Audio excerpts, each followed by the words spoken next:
She grabbed the Black Pastor's shoulder in first class and called him a thief, not knowing the hoodie kid in row 3 was filming everything.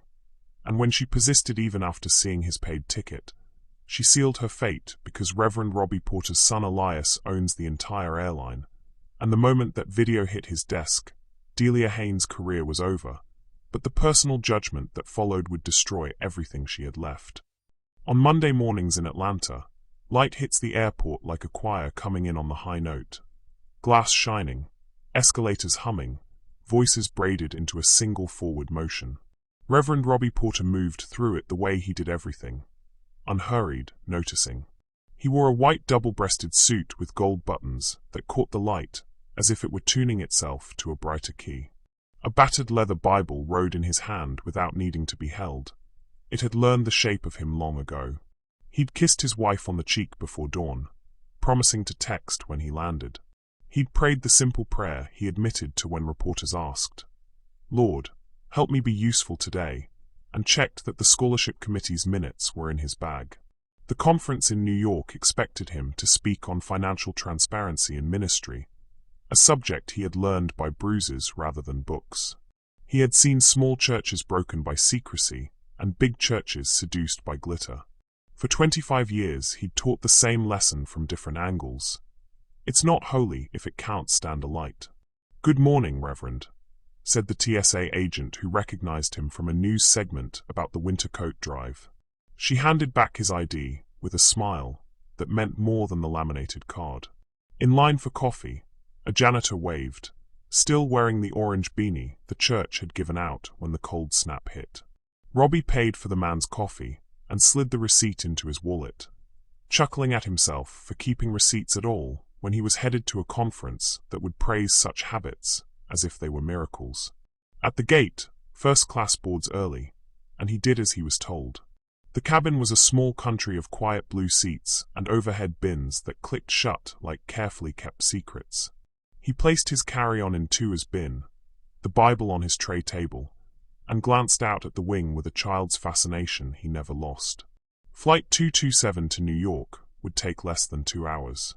He planned to read, mark a few passages, and close his eyes across Pennsylvania's checkerboard fields. The flight attendant working the front cabin walked like someone who trusted the ground. Her coral uniform fit like a decision. The yellow scarf at her neck made a tidy arrow at her chin. She had the brisk competence of those who count how far people lean into them and learn to lean first. The name on her badge read Haines.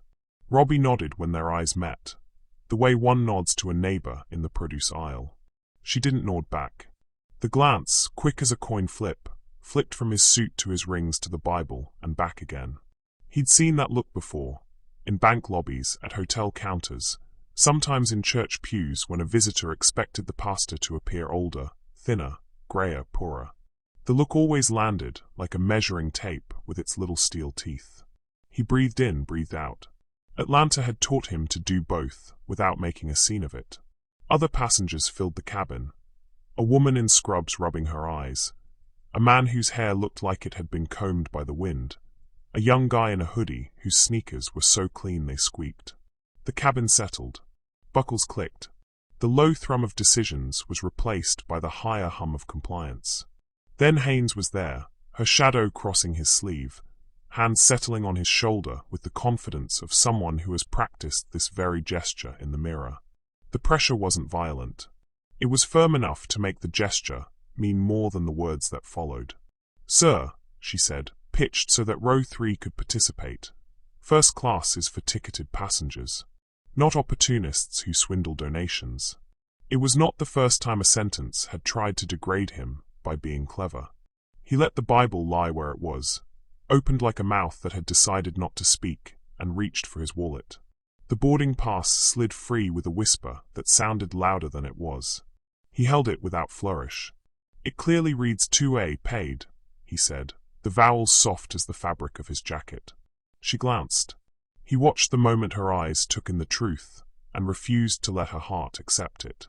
Something in her sharpened, like a blade that had been waiting for a whetstone. "I've seen men like you," she said. "Flashy suit, silver tongue, tax-free fraud. How many widows did you rob to sit here?" A hush moved through the space. The man with wind-combed hair set his book down. The woman in scrubs blinked hard, like she was trying to clear sleep from her ethics. The hoodie kid froze, then slowly lifted his phone just enough to catch the frame. Coral jacket, yellow scarf, a white suit like a sail. Robbie's throat tightened. He could have said a number of things then. About the transparency reports that had made accountants in 3 states proud. About the battered Honda he had only recently traded in because church mothers scolded him for driving something that coughed. About the scholarship fund named after Mr. Fontaine, the custodian who had taught him how to mop without leaving streaks. He could have talked about what a ring meant when you'd found it in a pawn shop next to a cracked violin. But he had long ago learned which speeches set a room on fire, and which set it at peace. He spoke the sentence that would not make the moment worse. "Ma'am," he said, "I paid for my seat. Please take your hand off my shoulder." She didn't. Her fingers dug in by a fraction, just enough to tell the truth about who was in charge. "I need to see identification," she said, "and if your congregation funded this mission trip, we'll address that with corporate." The words mission trip coiled in the air like a thin snake. She made it sound like a scam invented in a church basement to steal Girl Scout cookies and grandmother's pensions. The man in the hoodie swallowed. A grandmother 2 rows back gripped her purse. The Reverend gave her his license. It said Robert A. Porter in stamped letters. He could see the small tremor in her jaw muscles as she read it. She was not a monster. She was a person whose belief had bolted its door and left the lights on. Haines returned the license, as if it had been something unclean she had touched without gloves. "We'll verify," she said. "In the meantime, keep your voice down." "I haven't raised it," he said, and the hoodie kid winced at the tiny crack in the exchange. The plane pushed back. The safety demo proceeded. Haines repeated the seatbelt script, as if she could make the laws of physics behave better than passengers did. As the cabin dimmed, the little screens glowed like eyes behind half-closed lids. Robbie kept his gaze on the window, not to escape, but to stay oriented. He recited the Beatitudes under his breath, and wondered whether the people who filmed moments like this hoped to help, or just to be close to someone else's fire. When the wheels lifted, he felt the old childlike thrill, small and dependable. We are heavier than the air, and yet it holds us. The first 20 minutes of flight were quiet except for a baby who resented the pop in its ears. The Reverend had no appetite for the hot towel. He asked for water, which came without words. Haines didn't touch him again. She moved past him, as if he might stain her sleeve. He tried to read. The passage was from a minor prophet who talked as if he'd been born last week. "Let justice roll down like waters and righteousness like an ever-flowing stream." The letters swam. He closed the book and watched the tops of clouds slide past like plaster angels on a chapel ceiling. Somewhere over Virginia, the hoodie kid leaned into the aisle and whispered, "Sir, I'm sorry." It was the new apology. Apologize for the world on behalf of no one in particular. The kid's eyes said he wished he were older, that he had a position in this situation other than witness. "Thank you," Robbie said. "That's enough." Do you want me to send you the video?" the kid asked, voice wobbling on the edge of being brave. "Maybe later," Robbie said. "We'll see." He kept his hands folded. He thought about calling his son. He did not. Elias had an airline to run. A father's small indignities were not an airline's weather. He took another sip of water and thought about the plaque in the fellowship hall. In witness that words matter, and responsibility belongs to the speaker. He wondered if the words could hold the weight of what had just been said. In a glass tower above the Hudson, the son he didn't call would watch the same moment 27 minutes after it happened, sent not by the hoodie kid, but by a corporate compliance analyst who monitored social chatter for brand risk. Elias Porter was 35 and already looked like he had been explaining things to impatient people for decades. He pressed pause on the frame, the coral jacket, the yellow scarf, the white suit, and felt the old hot indignation stir. He closed his eyes and pictured his father's hands on a piano keyboard, easing him along. He opened them and called legal. "Flag Flight 227, he said. "I want a complete report by noon. If there's any contact with my father, It goes through me. You want me to?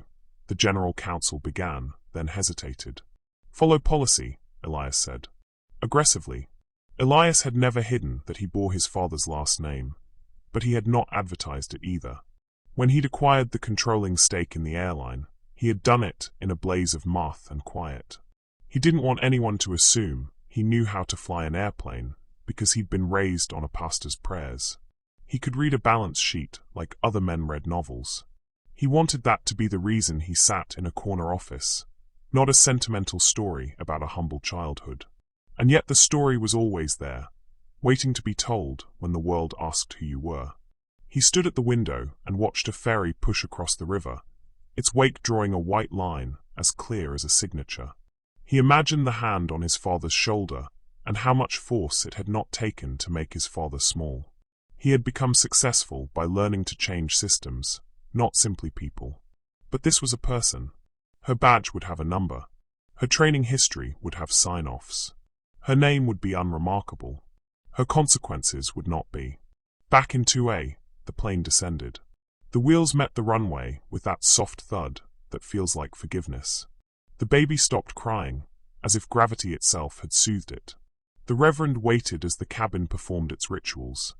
The unclicking, the stand and stretch, the phone screens lit like tablets with new commandments. He rose when his row was called and took his bag deliberately, as if sudden movements might make the whole moment crack open again. "Sir," said the woman in scrubs, "I'm sorry you had to go through that." "Thank you," he said. "Safe shift." At the door, Haines avoided his eyes and said, "Have a nice day," with the bleak cheer of someone who has already had her day measured and found lacking.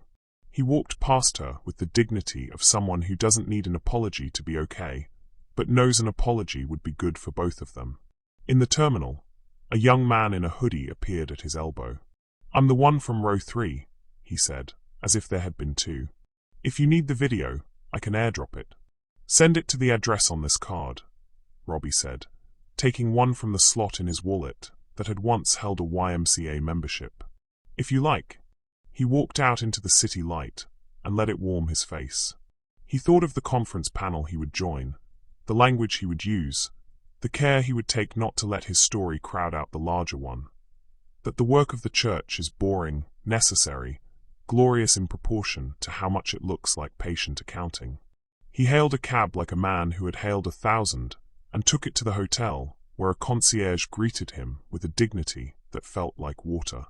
Upstairs, the room was a collection of rectangles, the bed a white sheet of paper, the television a black one, the window a grey one with city printed behind it.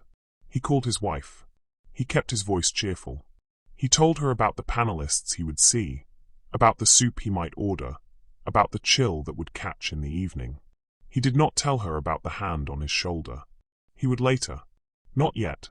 The knock on the door an hour later was a bellhop with a small envelope and the careful stiffness of someone delivering a message they didn't write. Inside, a note on company stationery. "We regret any discomfort you experienced during Flight 227. Please accept our apologies and a voucher for future travel." He smiled without humor. He put the voucher in the desk drawer as if saving it for a yard sale and dialed a different number. "Jameson," he said when his attorney answered. "I need an hour tomorrow." "What happened?" the lawyer asked. "Something small," he said. "That will become large if we let it be shrugged off." He slept badly, which for him meant waking twice and praying in the dark without words. He saw the coral jacket, and the way it had seemed to stiffen itself with righteous intent. He saw the yellow scarf like a ribbon on a box full of something that could explode. He saw his own hand on the Bible, fingers spread like a net that had come up empty. By morning the clips had turned themselves into headlines. At the conference breakfast, a panelist leaned in with the unnerving eagerness of someone who drinks other people's troubles to feel awake. "I saw your flight," she said. "Do you think it was about, bias policy power?" he said. "Maybe. Maybe it was about one person's need to be the hero of a story they didn't understand." He let that sit. He did not want to become a symbol before he finished his oatmeal. When he took the stage, he talked numbers and guardrails, audits and minutes. He said the phrase, "trust is a ledger," and watched it land. He did not mention the flight. He did not need to. The room hummed with the knowledge of it the way a radio hums with stations you're not tuned to. Afterward, in a hallway that smelled like coffee and carpet cleaner, his phone buzzed with a call that bypassed his block of meetings. He stepped into a corner. "Dad," said Elias. "I know," Robbie said. "Legal is on it," Elias said. "There'll be an internal review by noon. We'll own what's ours." "What's yours?" Robbie said gently. "And what belongs to the speaker?" "My team will reach out," Elias said, his voice moving back into the lane of corporate formality, like a car sliding into a toll plaza. "If you want to make a statement, our comms people can help." "I think I'll make my own," Robbie said. "Not for the news. For the court." There was a pause that was also a smile across 3 states. "Of course," Elias said. "I'll stay out of your way." "Son," Robbie added, "I'm proud of you." It was a sentence he said often and meant every time. He meant it especially now, when his son could have used a machine to hide him and had chosen not to. He turned from the window and went to his appointment with Jameson. The attorney had a face like a chessboard, light and dark, humor and strategy. He listened without interruption, which was why Robbie hired him. "We'll file 2 actions," Jameson said when the story was told. "One against the airline to force systemic changes. One against the attendant personally, for defamation per se and battery.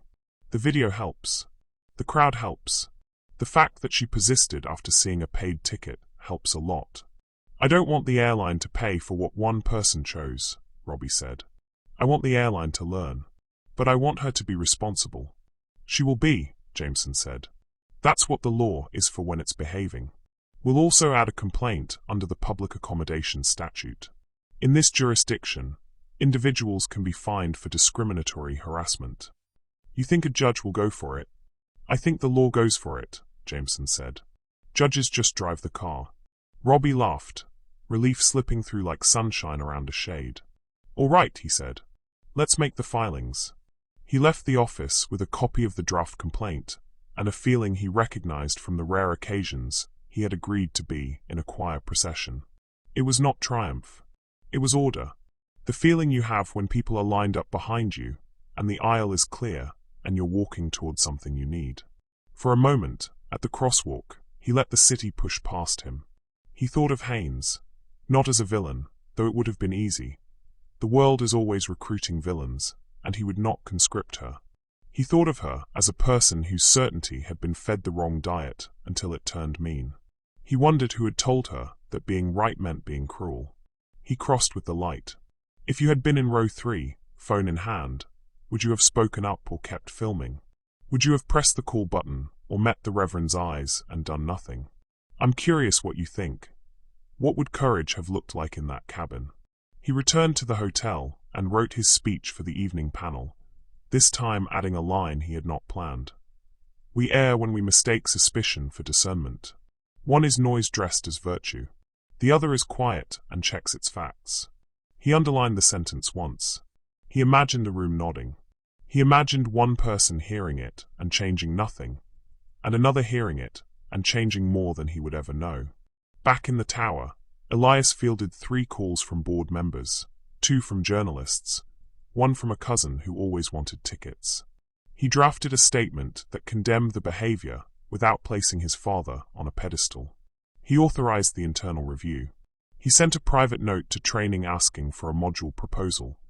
Something about how to intervene without humiliating, how to verify without accusing. He titled the email Ticket, Title, and Dignity because he was his father's son whether he admitted it or not. That evening, when the panel broke and applause sent a little breeze across the stage, Robbie stepped off into the side door and found a quiet bench under an enormous potted ficus. He dialed home. "Tell me about your day," his wife said. He told her about the oatmeal and the panel and the sentence he had underlined. He added, at last, the story of the hand on his shoulder. He did not give the attendant a nickname. He used her real name, as if that made the telling closer to confession and farther from gossip. "Do what you need to," his wife said, "and let me know what I can do besides pray." "Keep the light on," he said. "I'll be late tomorrow." He hung up and sat with the ficus and the distant noise of the city. He thought of the baby on the plane, and the way its crying had stopped when gravity returned. He wondered if justice could ever do that, press people back into their seats, and stop the noise with a gentle thud. He didn't know. He would find out. He rose and returned to the reception, where a young pastor wanted to talk about audit committees, and a retired judge wanted to talk about hymns. He stayed until the staff began stacking chairs, the old sign of an event ending that had always comforted him. Life moves on, but someone still has to put things away. On the way up to his room, he stood alone in the elevator and studied his reflection. The suit still looked like morning. His eyes looked like late afternoon. He slept better, this time with words for the darkness. He woke to a calendar full of meetings and a headline that had gained a new line about the airline's internal review and a nameless flight attendant on administrative leave. He did not gloat. He did not sigh. He took a shower, brushed the lapels of his suit with his fingers, and went to work on the day. The notification arrived as a vibration she felt in her wrist before she heard it in the office. A soft buzz against skin, then a louder pulse through the small room where supervisors conducted post-flight paperwork. Haines ignored it at first. She was in the middle of entering catering counts, 2 soups short, 3 ginger Elias plus, a single lost pillowcase that would become a spreadsheet cell, and then someone else's task. Normal things, measurable, quantifiable. Safe. D. Her supervisor called from the doorway. Everyone called her D, because Delia made people think of lilacs and porches, and she didn't feel like either. Ops wants a word. Ops rarely wanted a word. Ops wanted you to fill the form and move on. She wiped her hands with a wipe she didn't need, habit, and followed the supervisor down a corridor lined with out-of-date posters. Smiling crews, hearty slogans, the sky made into a personality trait. 2 people were waiting in the small conference room, with a weary professionalism that suggested they'd had practice at bad news. One wore the navy blazer of HR. The other had the laminated lanyard of corporate security, which made everything sound like a locked door. Delia Haines, the HR rep said. Thanks for coming in. We need to discuss a passenger interaction on flight 227. Haines tried to control her face. She had prepped for this moment in her head on the taxi into the gate. Words like verify and policy and safety, a performance of competence that would make whatever had happened feel like work instead of the heat that had risen in her chest when she first saw the man in the white suit. You mean the pastor, she said, leaving out the adjectives that had stormed through her like a chorus. We mean the passenger, security said. We've received multiple reports and several videos from on board. I'd like your incident statement, please. They slid a tablet toward her. She recognized the form. It had boxes to tick. Unruly passenger, intoxication, mask refusal, seat interference. None of them said I saw a story in a stranger and decided I needed to end it. She chose other. She typed. Passenger in seat 2A displayed behavior consistent with fraudulent clergy profiles documented in training materials. She stopped because that was not true. There were no training materials that documented fraudulent clergy profiles. There were only memos about solicitation, proselytizing during critical phases, crews not to accept gifts. She deleted the sentence. Her fingers felt clumsy, as if the keyboard had learned about the videos and chosen sides. Ms. Haines, HR prompted, gently stern. What did you observe? She thought of her mother's hands, still and empty the day they realized the ministry investment would never come back. She thought of the television preacher with the moist eyes and the velvet backdrop, who had promised an apartment door that opened onto a better life if you mailed him your savings. She had been 15. Their boxes had stacked in a smaller apartment with ferocious humility that didn't feel like virtue. It felt like failure. Her mother never spoke the man's name, but she kept a white envelope in a drawer as a lesson. A cancelled check and a letter addressed to a P.O. box with the words seed received. Harvest coming. In a font that looked like a grin. I observed a passenger whose demeanor and presentation raised concerns about legitimacy of purchase and possible solicitation, she said, hearing the corporate invention in her own mouth. When asked to verify documentation, he became defensive. Did he raise his voice? HR asked. No, Haines said. The word landed like a pin in a map, precise and small. He did not. Did you place your hand on the passenger? Security's tone was flat, like a level held to a surface. Haines swallowed. I used a de-escalation touch, she said. Like guidance. Videos show prolonged contact, security replied. And statements indicate you accused the passenger of criminal activity in the presence of others. She stared at them, at the neutral daylight of the office, the stack of safety manuals, standing like thin dictionaries of what not to do. I asked for verification, she said. I raised reasonable concerns. Ms. Haines, HR said, the name softer now, as if it could be used to fold her into compliance. We're placing you on administrative leave while we complete the review. You'll retain pay for the next 72 hours, pending determination. Please turn in your badge. The way you turn in a badge is a small ritual. You unclip it. You do not slam it down. You place it carefully, as if it were a fragile memory. She did all that. She kept her jaw steady. She left the building with an empty feeling at the base of her throat, as if she had swallowed something square that did not know how to move. Her phone buzzed again. In the rideshare home, she saw the first headline. Flight attendant confronts pastor in first class. The caption under the clip read, "Not on my watch," and in the video she looked taller and meaner than she felt. Comments rolled under it like pebbles in a current. Some were the ugly kind that learned your gender and filled the rest in with slurs. Some defended her so fiercely that she felt something worse. Agreement with parts of herself she did not admire. At her apartment, she put water on the stove and forgot it until the kettle screamed. She turned the burner off and leaned both hands on the counter. A neighbor's dog barked down the hall. A child laughed next door. For a moment, she wished she were the kind of person who could call her mother without it turning into a sermon on foolishness and the price of it. Instead, she called the union. The union rep, a woman named Ortiz, who had the manner of a patient paramedic, listened. You're on admin leave, Ortiz said. Don't talk to press. Don't post online. Send me your statement draft before you send it to the company. We'll push for them to cover counsel if it becomes disciplinary. If, Haines asked, and the little words sounded like street gravel under tires. Ortiz exhaled. Delia, there's video. And the passenger, he's the father of the airline's CEO. Haines sat down slowly, as if there were less air at this altitude. You're kidding. I like jokes, Ortiz said. That's not one.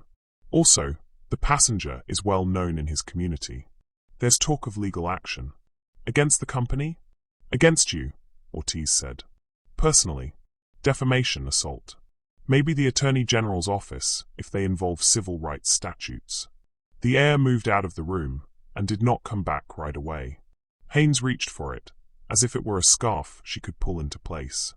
But the company indemnifies us, she said, remembering the slide in training about liability and coverage, the little clip art of an umbrella. They can deny indemnification for willful misconduct, Ortiz said. We'll argue it wasn't willful. But you need to prepare for the possibility. Haines closed her eyes. 1,000 tiny pickets marched behind them, each with a sign that said consequences. Okay, she said. What do I do now? You don't do anything alone, Ortiz said. I'll be your first call until we get you counsel. And Delia, don't let strangers turn your worst moment into your whole biography. Not yet. Not yet. The two words held like the corner of a picture held with a thumb. Still, for now. Across the river in Manhattan, Elias watched the internal review unfold like a time-lapse of a storm. The compliance deck hit his inbox with bullet points and timestamps. He'd already drafted the public statement. Apology to passengers, commitment to review, condemnation of any conduct that made customers feel unsafe or targeted. Now he read the raw logs. Persisted after verifying paid ticket, the report said, and he felt his molars clamp. He replied with a single line. Confirm refusal to indemnify if willful. Legal called him within minutes to confirm they could, with precedent. I know whose father he is, Legal said delicately, as if they were telling him a secret about himself. That has nothing to do with the policy, Elias said. What happened would be wrong if the man were the son of nobody. He was exhausted and knew it. He stretched his back and felt the old baseball injury wake up. He wondered if he should have called his father again, decided no. He trusted him to handle the personal part with the same steadiness he had handled everything else. What he could handle now was the system. He pinged training. Draft a module, he wrote. Verification without humiliation. Add a segment on implicit bias that doesn't feel like punishment but functions like one, meaning it changes behavior. On it, training replied, and he could see the instructional designers already opening slides, pulling stock photos that looked like families in toothpaste commercials. He would insist they use the real video. He would insist they show the coral jacket and the white suit, the hand on the shoulder, the way certainty can look like kindness when you're the one doing it. He thought he was done for the day when his assistant tapped the door. "We have a media request from the Ledger," she said. "They want to know if the airline will pay the attendant's legal fees." "No," Elias said.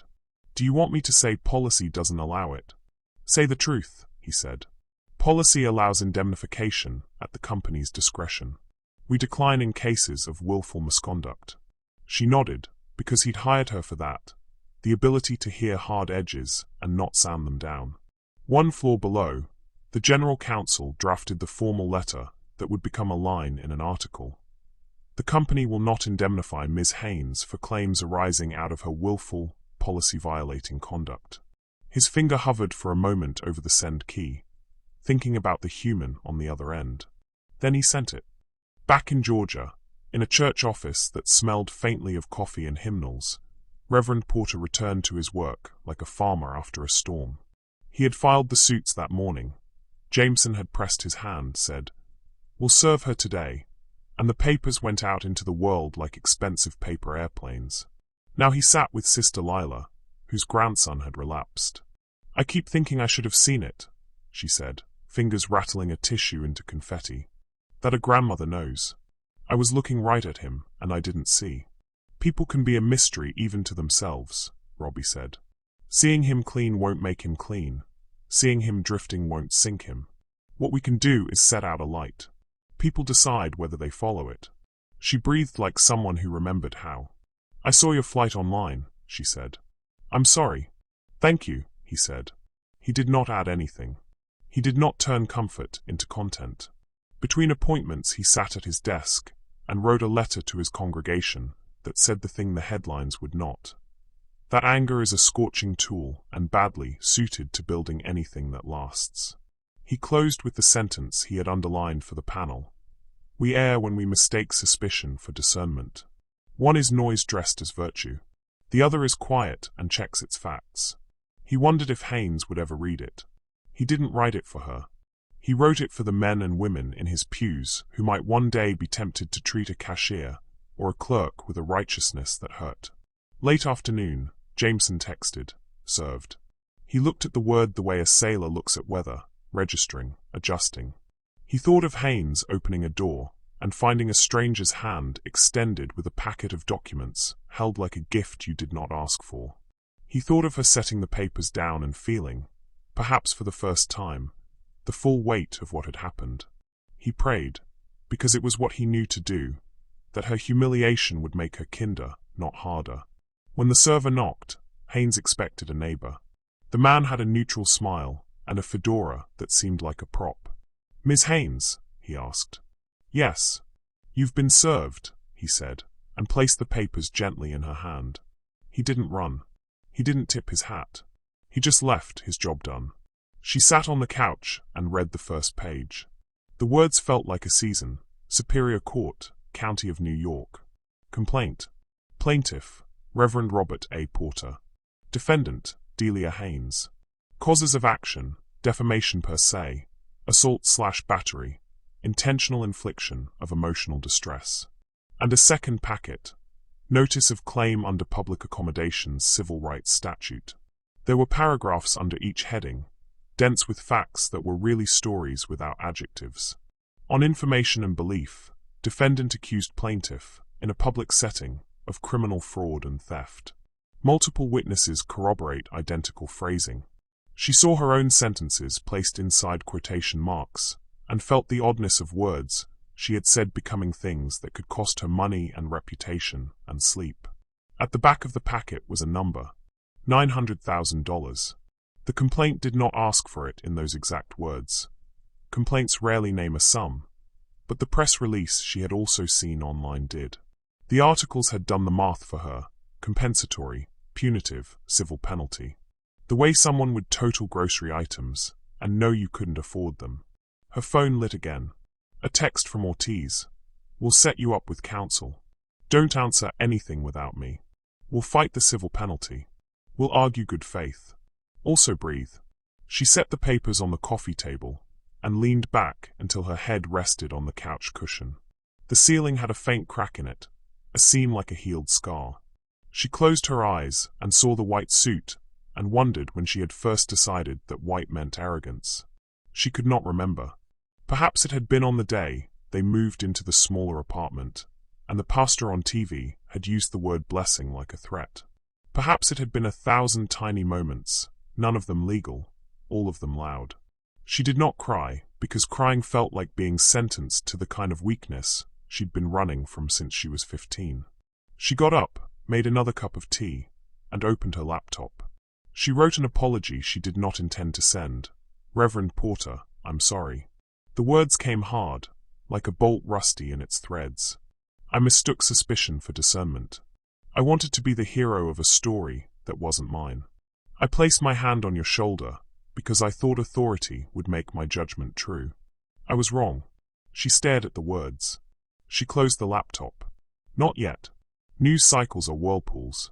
By morning, everyone had an opinion, and some had screenshots. A pundit on a cable show used the incident to scold the entire industry. Another used it to scold the entire church. The most useful analysis came from a union steward in Cleveland who said simply, "Verification is not humiliation. If your technique requires humiliation, it's not verification, it's vengeance." The quote traveled because it fit in boxes. At the airline, training sent Elias a draft outline for a new module. Segment 1. "When you don't know, don't pretend you do," the slide read. He smiled despite himself. He forwarded it to legal with a note. "Make sure we can use portions of the video. Blur faces as needed." He also sent a private message to his father. "You okay?" A few minutes later, "I'm all right, son. Keep building what you're building." Elias set his phone down and felt the crack of relief. He thought of the nights when he'd fallen asleep under church pews, the smell of floor polish and wool coats, his father's voice moving through a room like someone steadying furniture in a storm. He was building something different now, but the root was the same. Keep people safe, tell the truth, fix what breaks. By lunchtime, the airline statement was out. It was boring, as good statements often are. It did not try to be poetic. It did not hint that the company's owner had a personal stake. It said the employee's conduct was inconsistent with training and policy, and that the company would respond accordingly. It said the airline would not indemnify willful misconduct. In her apartment, Haines read the line twice. The umbrella had retracted. Rain would be personal. Her union counsel called. "We'll argue it wasn't willful, that you were confused. But your own words, they're a problem." "I thought I was protecting passengers," she said. She sounded tired, even to herself. "I believe you," the attorney said. "A judge might say you were protecting your own story. We'll see." That night, the Reverend walked the perimeter of the church gym while the youth basketball team practiced. Sneakers squeaked, a coach blew a whistle, a ball thudded against the rim. The sound healed something he hadn't named. Mr. Fontaine's plaque gleamed under the fluorescent lights. A little boy ran up and bumped his knee against the Reverend's leg, as if he were a lamppost. "You going to be on TV again?" the boy asked, delighted at the idea. "I hope not," Robbie said, and the boy laughed because he did not yet know that some fame feels like being stared at through glass. On his desk upstairs, the draft of Sunday's sermon waited. He did not plan to preach about the incident. He planned to preach about the story of Zacchaeus, the small man in the tree who wanted to see Jesus so badly he climbed above the crowd. He would talk about how the crowd muttered when Grace knocked at a tax collector's door, and how quickly goodness can feel unfair when it isn't aimed at us. He would talk about what happens when a man says I was wrong and repays fourfold. He hoped Haines would never hear it, and also hoped she would. Near midnight, he checked his email one last time. A message from an address he didn't recognize pinged. Subject line, row 3. Inside was a short note. Sir, I filmed what happened because I was scared and because that's what we do now. If you want the video, it's attached. I'm sorry again. Jay. He downloaded the file and watched the coral jacket enter the frame. He watched his own mouth shape the words, "Please take your hand off my shoulder." He saw, with the clarity that cameras often grant, that his face looked less calm than he remembered. He closed the laptop and let the heat in his chest burn down. He slept, and dreamt of airplanes that moved on the ground like slow fish, their fins bright in the sun. Morning brought subpoenas and talk shows and a voicemail from a man who claimed to be with a ministry watchdog group and asked leading questions about his spending. He deleted the message. He ate toast. He drove to a hospital to pray with a woman before surgery. He laughed in the parking garage when the ticket machine refused his cash, as if the world had decided to be petty in solidarity. By the end of the week, a preliminary hearing date was on the calendar. Jameson called to discuss strategy. "We'll keep it tight," he said. "Facts, not emotions. The video is strong. The witness statements are consistent. The Civil Rights Office is interested." "Will this help anyone?" Robbie asked, "besides me?" "It'll help the next person at 2A, Jameson said, "who doesn't have a room full of people who recognize him when he shows up at church.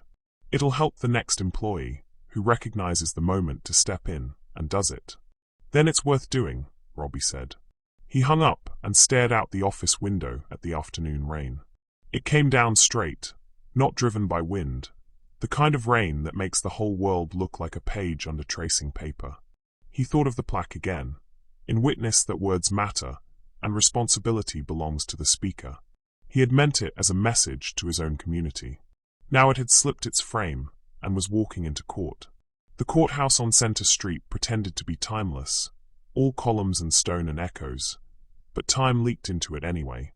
News crews on the steps, phones humming in pockets, a bailiff with a smartwatch buzzing under his sleeve every time his daughter texted from algebra. Reverend Robbie Porter arrived early, as he always did for things that mattered. He wore the same white suit, not because he needed a costume, but because he wanted continuity. He believed in the dignity of symmetry. Begin as you began. Jameson met him at the door with the brisk nod of a man who liked rooms where rules were written down. "Preliminary hearing," the attorney said, as if Robbie didn't know. "We'll argue that the statements constitute defamation per se and defeat any early motion to dismiss. The Civil Rights Office filed a notice of interest this morning. They may petition to intervene later." "Will she be here?" Robbie asked. "She is required to appear," Jameson said. "With counsel." Robbie took a breath and let it out slowly. "I don't want a spectacle," he said. "Unfortunately, the universe is running a 2-for-1 special," Jameson said dryly, nodding toward the steps where cameras nodded back. "But inside, we'll keep it clean." Inside, they waited on a wooden bench that had hosted 1,000 anxieties and a few naps. Robbie studied the marble veins in the floor, the way they wandered without apology. He thought of every person who had walked across this lobby and believed justice owed them something personal. He wondered if justice ever felt as tired as he did. Delia Haines arrived 5 minutes later, her dark blazer looking as if it had been pressed by a hand that cared but had not slept enough. The yellow scarf was gone. Her hair was pulled into a bun without theater. The union counsel, a compact woman named Barnes with the posture of a gymnast who had retired into cross-examination, guided her by the elbow toward a cluster of seats. Dee's eyes flickered across the room, landing on Robbie with a mixture of defiance and shame that made her look suddenly younger than her 36 years. For a moment, everything in the courthouse noise dimmed. The rolling card of a clerk, the soft slap of shoes on tile. And there were just the two of them, the white suit and the empty throat where a scarf might have been. It lasted a heartbeat. Then a reporter called out a question that began with "Do you feel?" And the bailiff pointed at the sign that said "No recording," and everyone pretended to read it for the first time. They filed into Part 17, a room that smelled faintly of coffee and old law books. The judge was the kind of woman who, at a dinner party, would win arguments about zoning ordinances and then help do the dishes. She adjusted her glasses, which hung from a chain that did not belong to any decade, and called the case. Jameson rose. His opening was as spare as a checklist, almost boring in its completeness. "Your Honor, the defendant publicly accused the plaintiff, by title and name, of criminal fraud and theft in a common carrier setting. The statements were not hyperbole or opinion. They were assertions of fact, offered with malice, persisted after verification of a paid ticket, and accompanied by unwanted physical contact. We are here because the law still understands that reputations are not free." Barnes stood with a controlled energy that made Dee think of springs in a mattress. "Your Honor, my client's actions were undertaken within the scope of employment, in good faith reliance on her training to verify eligibility and ensure cabin safety. Her statements were, at worst, rhetorical devices, hyperbolic concerns expressed in the moment." Dee listened to this and wondered when hyperbolic concerns had ever been part of a safety briefing. "We move to dismiss for failure to state a claim and, in the alternative, to compel the airline to indemnify." The judge lifted her gaze slowly, as if giving weight to the moment by refusing to rush it. "Ms. Barnes," she said, "this is not a motion hour. This is a preliminary hearing. But since you've sketched your issues, I'll sketch mine. The videos show your client accusing the plaintiff of crimes, tax-free fraud, swindle, in front of other passengers. Those are not rhetorical devices. Those are defamatory statements of fact, and in New York, accusing someone of a serious crime is defamation per se. Your indemnification argument is not properly before me, but since you raised it, even if this were an employment scope matter, willful misconduct is not an umbrella, it is a whole." A murmur immediately shushed. Barnes nodded tightly, as if to say fair enough for now. Jameson offered the flash drive containing the videos as Exhibit A. The judge didn't watch them in open court. She had already viewed them in chambers. "We'll set a discovery schedule," she said. 30 days for depositions, 30 for disclosures. The Civil Rights Bureau has notified the court of its interest, and may file a petition to intervene. We'll reconvene for a status in 60. She turned to Dee, a rare thing, to speak directly from the bench to a party. "Ms. Haines, you will have your say through counsel. But I want you to hear me plainly. The language you used is what the law contemplates when it says reckless disregard for the truth. The fact that the plaintiff remained calm does not diminish your conduct. It clarifies it. Do you understand?" Dee felt the words strike and sink like stones in a pond. She swallowed and nodded. "Yes, Your Honor." Court adjourned. The room exhaled. Reporters flowed toward the aisle. Jameson leaned into Robbie. "We're on track," he said. "Don't take questions. The crowd will want theater. We give them none." Outside, the steps blossomed with microphones. Elias had slipped into the back of the courtroom halfway through the hearing. Collared shirt, no tie, a suit that said "I am ordinary and wealthy" at the same time. He hung back on the plaza, letting his father exit first. It was a discipline he had learned as a teenager. Give the story to the person whose story it is. Robbie paused at the top step, looked at the cluster of cameras, and raised one hand. Not to speak, but to decline. "I'll have nothing for you today," he said, voice level and carrying. "We'll do our speaking where it belongs." A reporter called out, "Reverend, do you forgive her?" He hesitated just long enough that the waiting made the answer matter. "I don't withhold forgiveness," he said. "But accountability and forgiveness can live in the same house." The quote sprouted wings before it reached the sidewalk. Elias stepped up then. No microphones this time, just the short distance between father and son. "You didn't have to come," Robbie said. "I didn't," Elias said. "I wanted to." They stood for a moment watching the media pack turn its lenses toward Dee and Barnes. The lawyer's hand hovered near Dee's elbow like a well-trained hawk. A question drifted across the air. Do you regret your statements? And Barnes cut it off with the practiced smile of counsel, who will not provide content for free. Elias kept his eyes forward. Dad, he said quietly, I don't want to complicate this, but training is drafting modules using the footage. Not in an exploitative way. In a corrective one. Robbie nodded. Do what the system needs. I'll do what a man needs. Lunch? Elias asked. Robbie smiled. In an hour. I have a pastoral call I can't miss. You're still my second job, son. Elias laughed and shook his head. I love being number 2 to church ladies, he said. Keeps me honest. They parted on the steps like river water, chooses one side of a rock or the other, and somehow meets again downstream. Dee left the building via the side exit with Barnes, who kept moving until they were out of range of cameras that used glass to make the world into appetite. On the sidewalk, Barnes stopped and looked at her with a candor that felt like a splash of cold water. Let me be clear, Barnes said. We can fight some of this. We can file motions and argue that you believed you were doing your job. But the video is a problem. The persistence after the boarding pass is a problem. The hand on the shoulder is a problem. I didn't mean to, Dee began, then stopped because intent felt suddenly like a child's excuse. Meaning has nothing to do with it, Barnes said. We can talk about your mother, about the loss, about how you thought you were defending vulnerable passengers because of what you saw as a kid. A jury might understand. It won't change the law. At some point, we should discuss settlement. I can't pay what they're asking, Dee said. The number lived under her breastbone like a swallowed key. Most people can't, Barnes said. Settlements can be structured. But there's another reality. The Attorney General's Civil Rights Bureau. If they pursue a personal penalty, it won't be negotiable in the way damages are. So what do I do? Dee asked. You do 2 things, Barnes said. Legally, you follow my instructions and you do not freelance.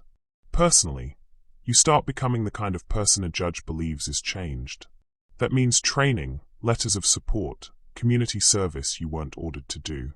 And, this is important, you don't make this about you being the victim of the internet. You make it about the harm you caused. Dee nodded. She felt as if every nod moved a teaspoon of heavy liquid inside her from one place to another. Should I apologize? She asked. Privately maybe, Barnes said. Publicly, if you do it, it must be real. Courts can smell a PR job 5 rooms away. They shook hands. Barnes disappeared into the crowd. Dee stayed standing on the sidewalk a moment longer, watching people move around her with the oblivious grace of strangers. Her phone vibrated. A text from her mother. You on the news? Call me. She didn't call. She took the subway to Queens and got off 2 stops early to walk. There is a kind of thinking that only happens at 3 miles an hour. She passed a church with a marquee that read Be quick to listen, slow to speak, slow to become angry. She almost laughed at the marquee's audacity. She wanted to argue with it and also ask for its counsel. At home, she opened the laptop and found the unsent apology. She read it like it had been written to her. Reverend Porter, I'm sorry. I mistook suspicion for discernment. I wanted to be the hero of a story that wasn't mine. She added a sentence she hadn't known she needed. I spoke loudly because I was afraid, and I covered the fear with performance. She closed the file again. Not yet, but nearer.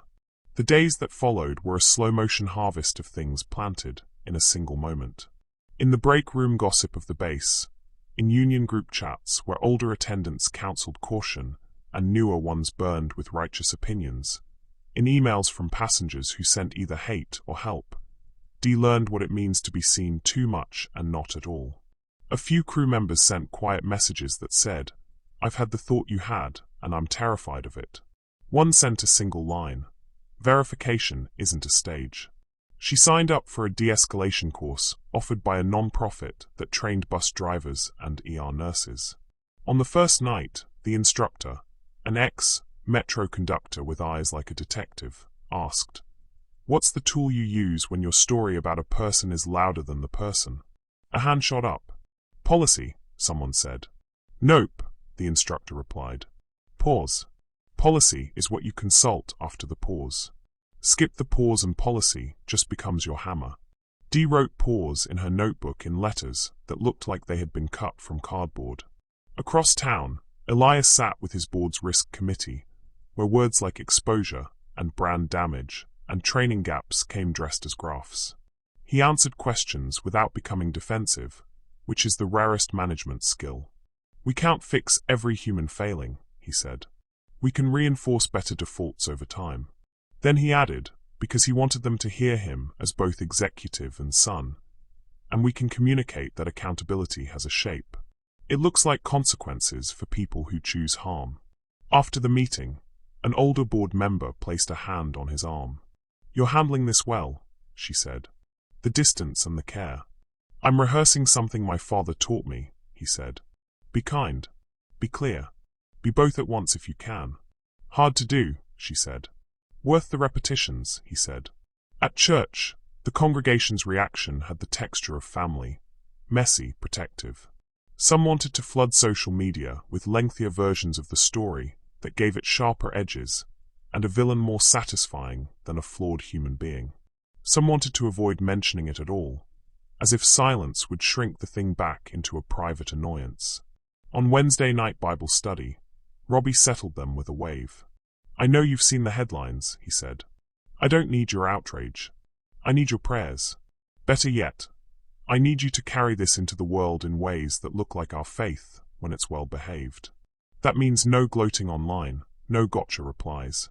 It means paying attention to your own reflexes when you meet people in uniforms. What do you assume?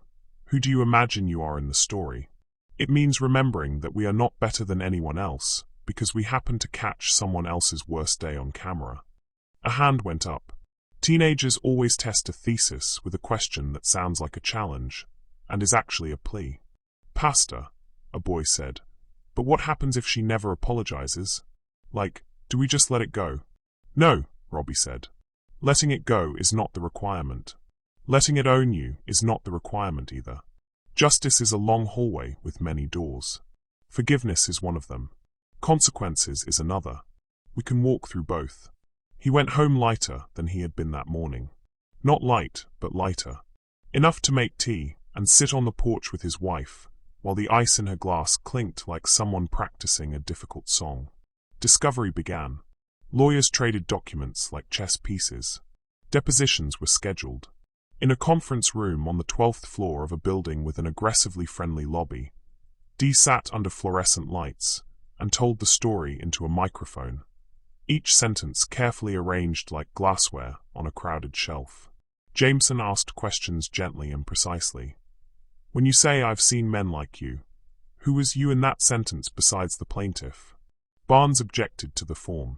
Dee answered anyway because a thin seam inside her had split, and the truth leaked through whether anyone wanted it or not. After 2 hours, they took a break. Dee stepped into the hallway and leaned against the cool wall. A cleaning cart angled down the hallway like a ship. The woman pushing it glanced at her badge and said, "You the one from the plane?" Not cruel, just curious. "Yes," Dee said. "You gonna be okay?" the woman asked. "I don't know," Dee said. Honesty was becoming a muscle she could feel. "People do ugly things," the woman replied, shrugging. "Sometimes the ugly is loud. Sometimes it's the apology that's loud. Do the second one." Dee nodded. 2 teaspoons more of liquid moved inside her to a better place. On a Saturday, when the sun decided to be precise and bright rather than generous, Elias took his father to lunch at a small place on the Lower East Side that still knew how to make sandwiches like prayers. Simple, layered, meant to hold you until dinner. They sat by the window. No one bothered them. A busboy looked twice, and then looked away because New York trains people in minding their business with almost religious fervor. "You know the AG might join," Elias said between bites. "I do," Robbie said. "I won't stop them. It means they'll seek a penalty you can't give away," Elias said gently. "It means more hardness for her." Robbie chewed slowly. "Hardness and harm are different," he said. "I don't want harm for her. I want the hardness that shapes. Like a pot that needs heat." Elias smiled crookedly.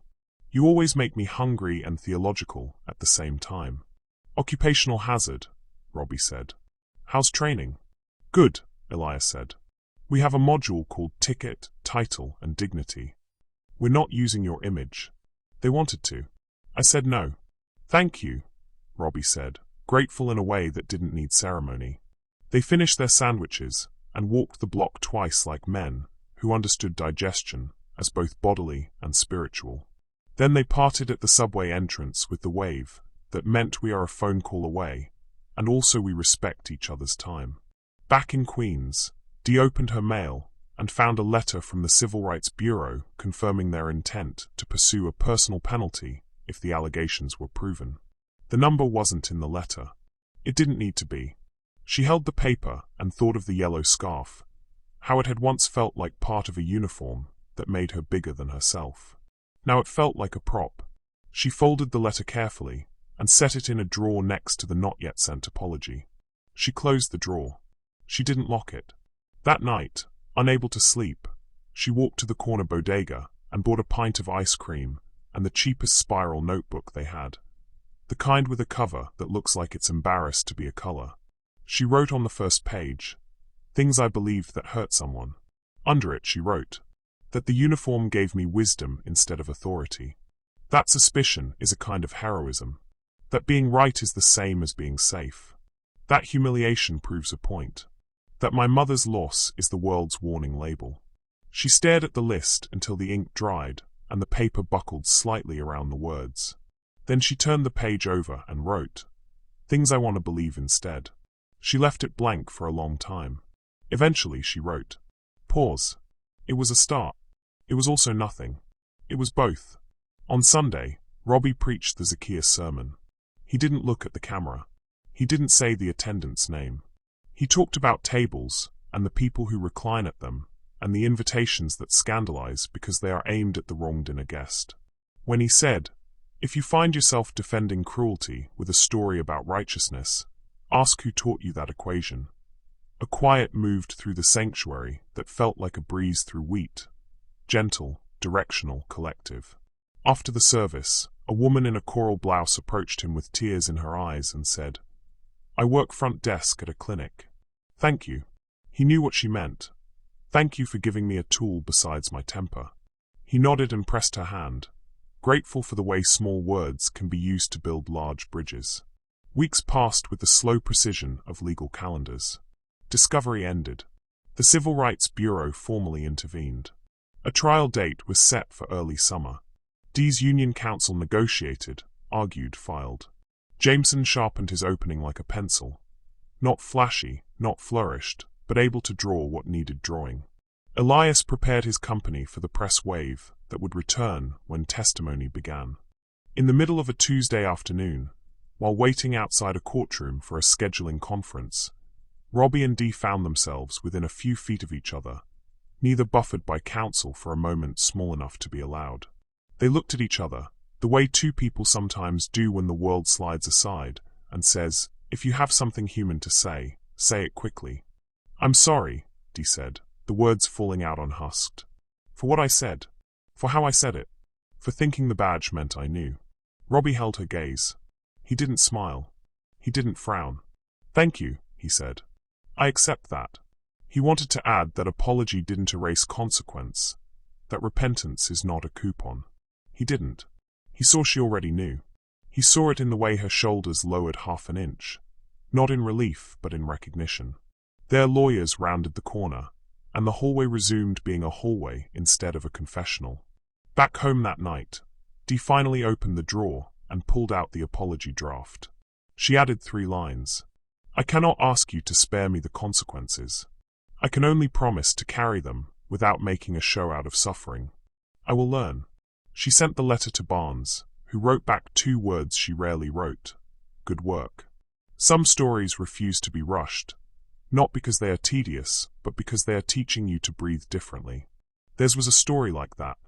The trial would come. The verdict would come. Consequences would fasten themselves like seatbelts.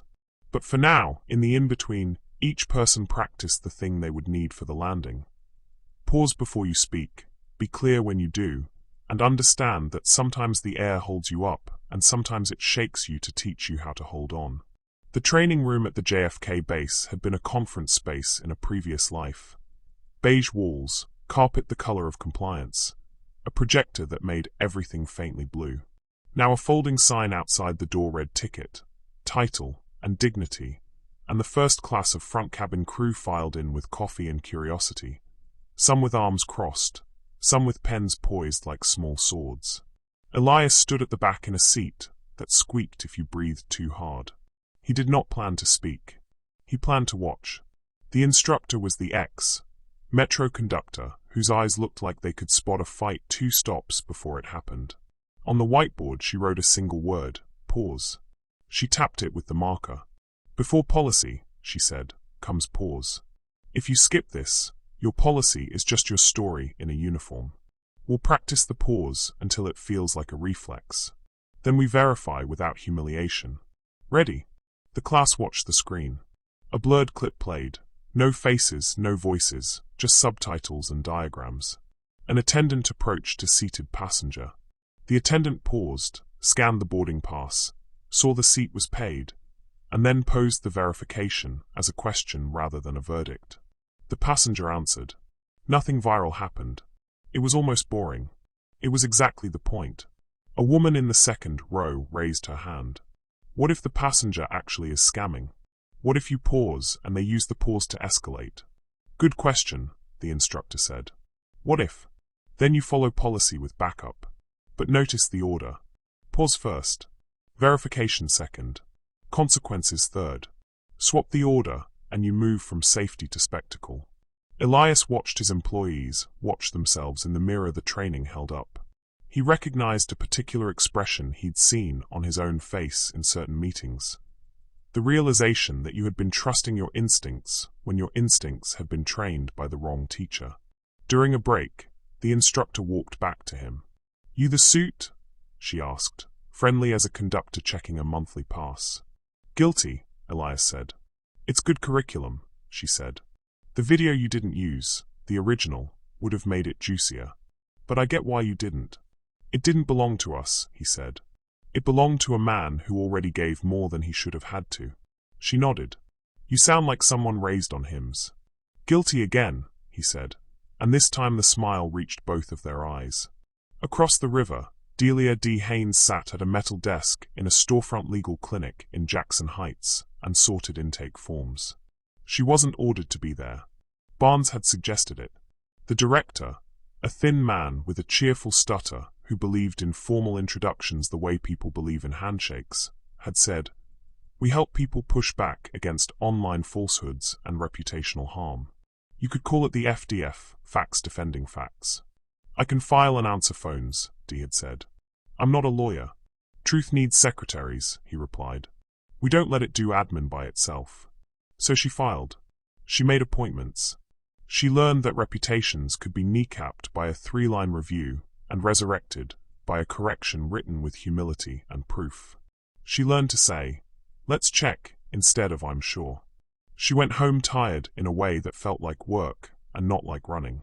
On her second week, a teenager came in with his mother.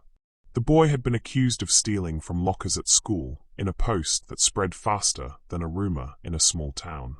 It took the clinic 3 phone calls to learn that the thief had been caught, that it wasn't the boy, and that the retraction had never been posted. Dee drafted a letter to the principal that read like a tutorial in responsibility. Identify the error, correct it in the same channels, acknowledge the harm by name. When the school complied, the mother cried in the chair across from Dee's desk with gratitude that felt too big for the room. "Thank you," the mother said. Dee couldn't find the right sentence. She settled on a small one. "I'm learning," she said. At the church in Atlanta, Robbie's days returned to their ordinary boldness. Hospital rooms, committee meetings, weddings where he pronounced vows that had been practiced on the edges of mirrors and then tried on like good shoes. He saw his face on the news less often. When he did, he turned the volume down and let the captions walk across the screen without permission to enter his heart. He met with Jameson on Thursdays in a small office above a bakery whose bread made even depositions smell faintly of crust and heat. "Defense wants to talk settlement," Jameson said one afternoon, laying out 3 versions like cards. "They propose a public apology, a confidential payment, community service." No admission of liability. No admission means no learning, Robbie replied. And confidentiality is shame's favorite hiding place. Jameson nodded. I figured you'd say that. There's also the Civil Rights Bureau. Their penalty isn't negotiable like damages are. What would they require? Robbie asked. Payment to the state fund, an admission of discriminatory harassment, completion of anti-bias training, Jameson said. They'd also ask for a public apology that names what happened. A judge would oversee compliance. Robbie weighed the two piles. A private deal that would be quicker and quieter, and a public process that might bruise but heal correctly. He thought of the boy at the legal clinic whose name had been cleared only when the correction was posted where the accusation had been. Go forward, he said. We won't hide this. We won't deform it to fit some PR template. You sure? Jameson asked. It may get rough. I'm a pastor, Robbie said with half a smile. Rough is a sacrament. Mid-chapter, I'm curious. When you're the one who's been wronged, where do you draw the line between mercy and consequence? If you were in Robbie's shoes, or Dee's, what resolution would feel just to you, and why? Drop your thoughts below. I'd love to see how you'd carry it. The status conference that set the trial date was more chore than theater.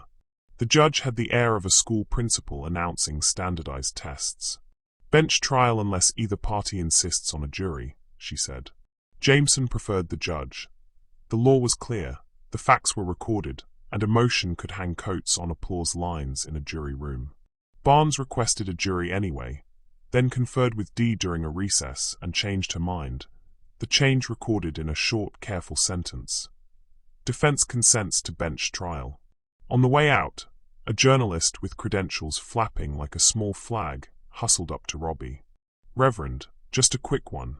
If the attendant apologizes publicly, would you drop the suit? No, he said. The reporter blinked. Robbie didn't make people chase quotation marks. An apology is the beginning of a truth-telling, not the end of accountability. We're going to the end. Barnes watched the clip later and cursed at the way good sentences can be used like fences. She considered reaching out to Jameson again about settlement, and then didn't. The tide had turned. She pivoted to mitigation. Start your training now, she told Dee. Not the companies. Independent. Put in the hours. Document them. Dee enrolled in a 60-hour course offered by a non-profit that built curriculums for law enforcement, nurses, teachers. Anyone whose job required a voice that people might mistake for God's. The class listed topics that felt like excavations. Implicit bias and its cousins, microaggressions and the macro consequences, verification techniques that don't humiliate, the history of public accommodations law and why it exists, the difference between authority and wisdom, which she had learned to write in her notebook, as A is not equal to W. Homework required journaling about moments in which she had mistaken suspicion for discernment. She wrote about a man on a bus whose eyes had been red from a night shift, not a high. About a woman in a hijab she had once monitored for agitation, because the motions of prayer had looked like fidgeting to her disjointed compassion. She wrote about the day her mother pulled the envelope from the drawer and said, "That's how they get you," as if the universe required a warning label pinned to people in nice suits. Barnes also asked her to gather letters. Not character witnesses who say you're a saint, she said. People who can say you've done the work since. Bosses. Instructors. The director at the clinic. Dee asked, like a person testing the edge of a blade. Should I get a letter from my mother? Barnes hesitated. Only if she can write from truth, not resentment. Dee called her mother anyway. The conversation was a tangle of love and blame. They made you the villain, her mother said. I made me the villain, Dee answered, surprising them both. Silence breathed between them. You remember the envelope? Her mother asked after a while. I remember, Dee said. I've been treating it like a talisman. I think it's a curse. What do you want me to say in a letter? Her mother said, weary and sharp at once. Nothing, Dee said. Not if you can't mean it. I'll come over this weekend. We can talk without microphones. Her mother sniffed, and Dee felt the old undertow, then said goodbye before the current caught her ankles. Elias flew to Atlanta for a short trip that served as both business and sonhood. He visited the airline's outstation at Hartsfield, Jackson, shook hands with people who made things work, and then drove to the church gym where Robbie was pretending to guard a grandchild who dribbled around him like a small, determined planet. "You're not even trying," Elias said. "I am trying," Robbie said, easily beat. "I'm trying not to fall and make the evening news again." They sat on the bleachers while the grandchild sprinted after a bounce that wanted to be free. Elias told him about the training. Robbie told him about the legal clinic. "I met a kid whose name was Unodded," he said. "It felt like watching somebody untie a balloon before it popped." Elias nodded. "I guess that's what we're doing, all of us," he said. "Untying knots we made while we were sure we were right." They didn't have to talk about the trial. It waited like weather scheduled for a day you couldn't reschedule. 2 weeks before trial, the Civil Rights Bureau filed its memorandum. The document read like a stern teacher's note. It laid out the law, the facts, and the portion that belonged not to any private party, but to the public. A person in a position of power within a public accommodation used that position to humiliate a patron based on stereotype and suspicion, the memo said. The penalty sought is designed to deter and to educate. It requested a personal civil penalty, training, probation, and a court-approved apology. "That's the whole house," Jameson said when he slid the memo across Robbie's desk. "Accountability and forgiveness can live in it together," Robbie said. Dee read the memo at her kitchen table with a mug of cold tea and a pen she didn't use. The words felt both distant and intimately correct, as if the memo had stolen pages from her notebook when she wasn't looking. She called Barnes. "They're going to get the penalty," she said, not a question. "Likely," Barnes said. "We can argue amount and structure." "I can't pay it," Dee said. "You will over time," Barnes said. "If you choose right now, you can control some part of how that happens. Judges like to see plans that look like they were made by adults." Dee exhaled. "Then let's make one," she said. On a Friday night that smelled like rain, Robbie held a small meeting in the church basement with the scholarship committee. He explained that whatever damages the court awarded him would be directed to the scholarship fund and to neighbor nonprofits like the clinic. He wanted it formal. He wanted it in minutes. "Pastor," one of the deacons said gently, "you've taken a beating in public. There's no shame in keeping some of that for yourself. Therapy. Time off. I have insurance and vacation days," he said, smiling. "I have a wife who makes me sit down at the end of the day and ask me about nothing important. I have a piano. I'm paid. Let the money make more light." They voted. It passed. Someone made sweet tea, because that is what the South does when a decision has been made and needing sugar is part of obedience. The weekend before trial, Dee went to her mother's apartment. The envelope was still in the drawer, the cancelled check like a fossil of a fish that had never been caught. Her mother made tea, because that is what their family did when conversation needed a boat. "I wanted to save you from this," her mother said finally. "The world taking advantage." "I know," Dee said. "But I think I started taking the world by the collar to make it obey me. I stopped seeing people. I saw labels." Her mother's eyes tipped with water, and not just because of age. "I couldn't protect you from everything," she said. "You protected me," Dee said. "You worked yourself into bone, so I wouldn't have to be afraid of bills. You taught me to be strong. I used the strength wrong." Her mother made a small sound that meant both hurt and pride. "What happens now?" "I go to court," Dee said.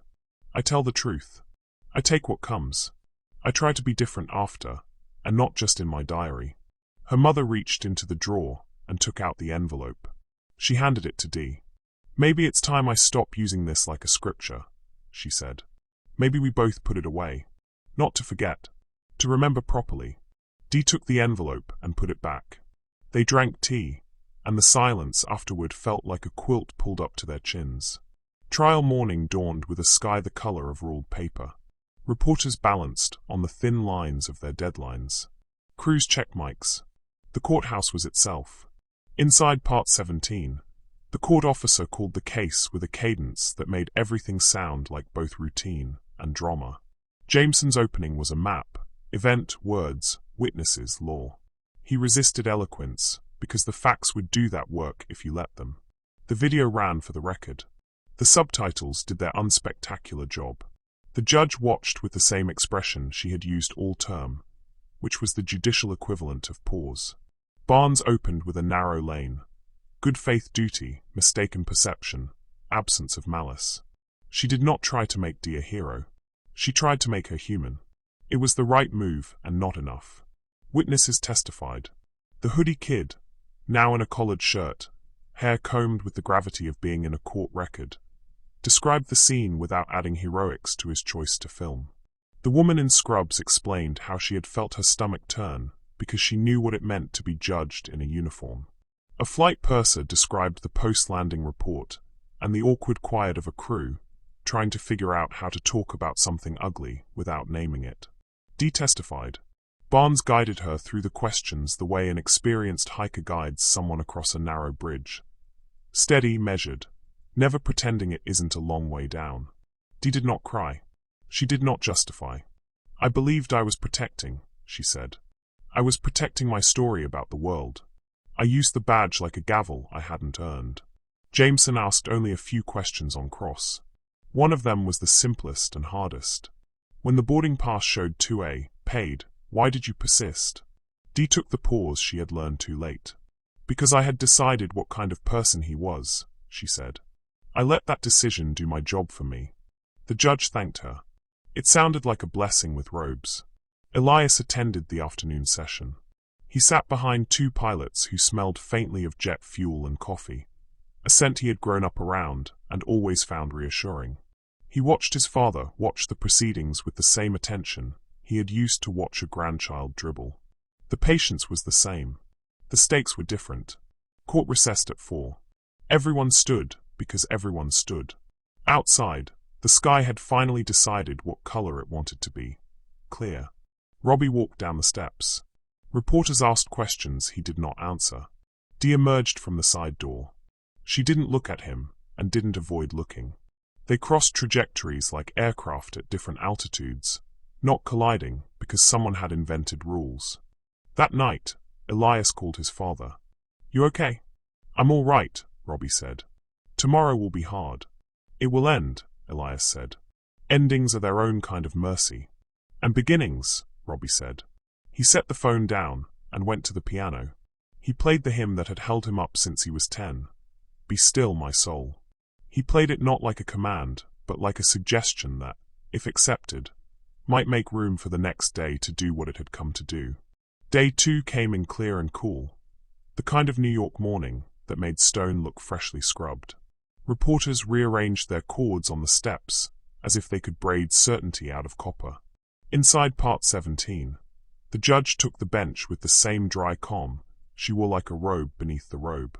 Good morning, she said, which in court means proceed. Jameson called Reverend Robbie Porter. He walked to the witness stand with the unperformed grace of someone who had spent years walking down aisles without looking to see who watched. He set his palm on the Bible out of habit, then answered the oath with a voice that had married thousands of sentences without once divorcing dignity. We'll begin simple, Jameson said. Name, occupation. Robert A. Porter, Robbie said. Pastor. The attorney let the words sit. Reverend Porter, he continued, described the moments leading to the statements at issue. Robbie told it as he remembered it. The boarding pass, the hand on his shoulder, the phrases that clanged because they had the shape of accusation rather than question. He did not dramatize. He did not sand away the sting. He described the hush in the cabin, the way the baby cried until gravity comforted it on landing, the apology from the kid in the hoodie who didn't know where to put his hands. Did you respond in kind? Jameson asked. I asked her to remove her hand, Robbie said. I didn't raise my voice. And how did the statements affect you? He considered. I've lived long enough to develop calluses, he said. But humiliation makes a wound in a person's name, and names are how we walk around in the world. Jameson showed the judge the scholarship minutes, the letter to the congregation, the plan for the damages. He did it without halo polishing. The documents spoke in their own quiet fonts. You are not seeking personal enrichment? He asked. I'm paid, Robbie said. I want the money to make more light than noise. Barnes rose for cross with the careful respect you pay a witness the jury, if there were one, would like. Reverend Porter, she began, you're a public figure. In certain rooms, he said. As a public figure, you're subject to criticism, she said. You've preached sermons that critique institutions, have you not? I have, he said. I try to do it with evidence. Isn't it true, Barnes continued, that some of your own sermons critique excess in ministry, lavish spending, luxury, exploitation of donors? That's true, he said. Then is it unreasonable that a frontline employee, seeing what she believed to be signs of excess, asked for verification? Jameson objected, mischaracterizes. Sustained. Barnes recalibrated. Do you believe Miss Haines intended harm? I don't know what she intended, Robbie said. I know what happened. She has since begun training, community service. Counsel, the judge warned. Barnes nodded, pivoted. You were calm, Reverend. That calm could have kept the incident small. Why pursue litigation? Robbie let the pause work. Because if calm were enough to fix humiliation, there'd be no need for courts, he said. And because the next person may not be calm or known, the law should work for them too. No further questions.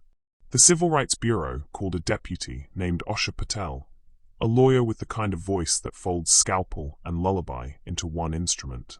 She explained the statute like someone reciting a recipe for a dish you want to learn to cook properly. The purpose of public accommodations law, the history that made it necessary, the way personal penalties deter behavior that otherwise hides behind organizations. When a person uses institutional power to humiliate a patron based on stereotype, she said, the state has an interest. Not to make a single plaintiff whole. That's private law. To teach the room a rule, that's public. Barnes cross-examined briskly. Ms. Patel, you're seeking a personal penalty. Isn't that unusual? Rare, Patel said. Not unusual.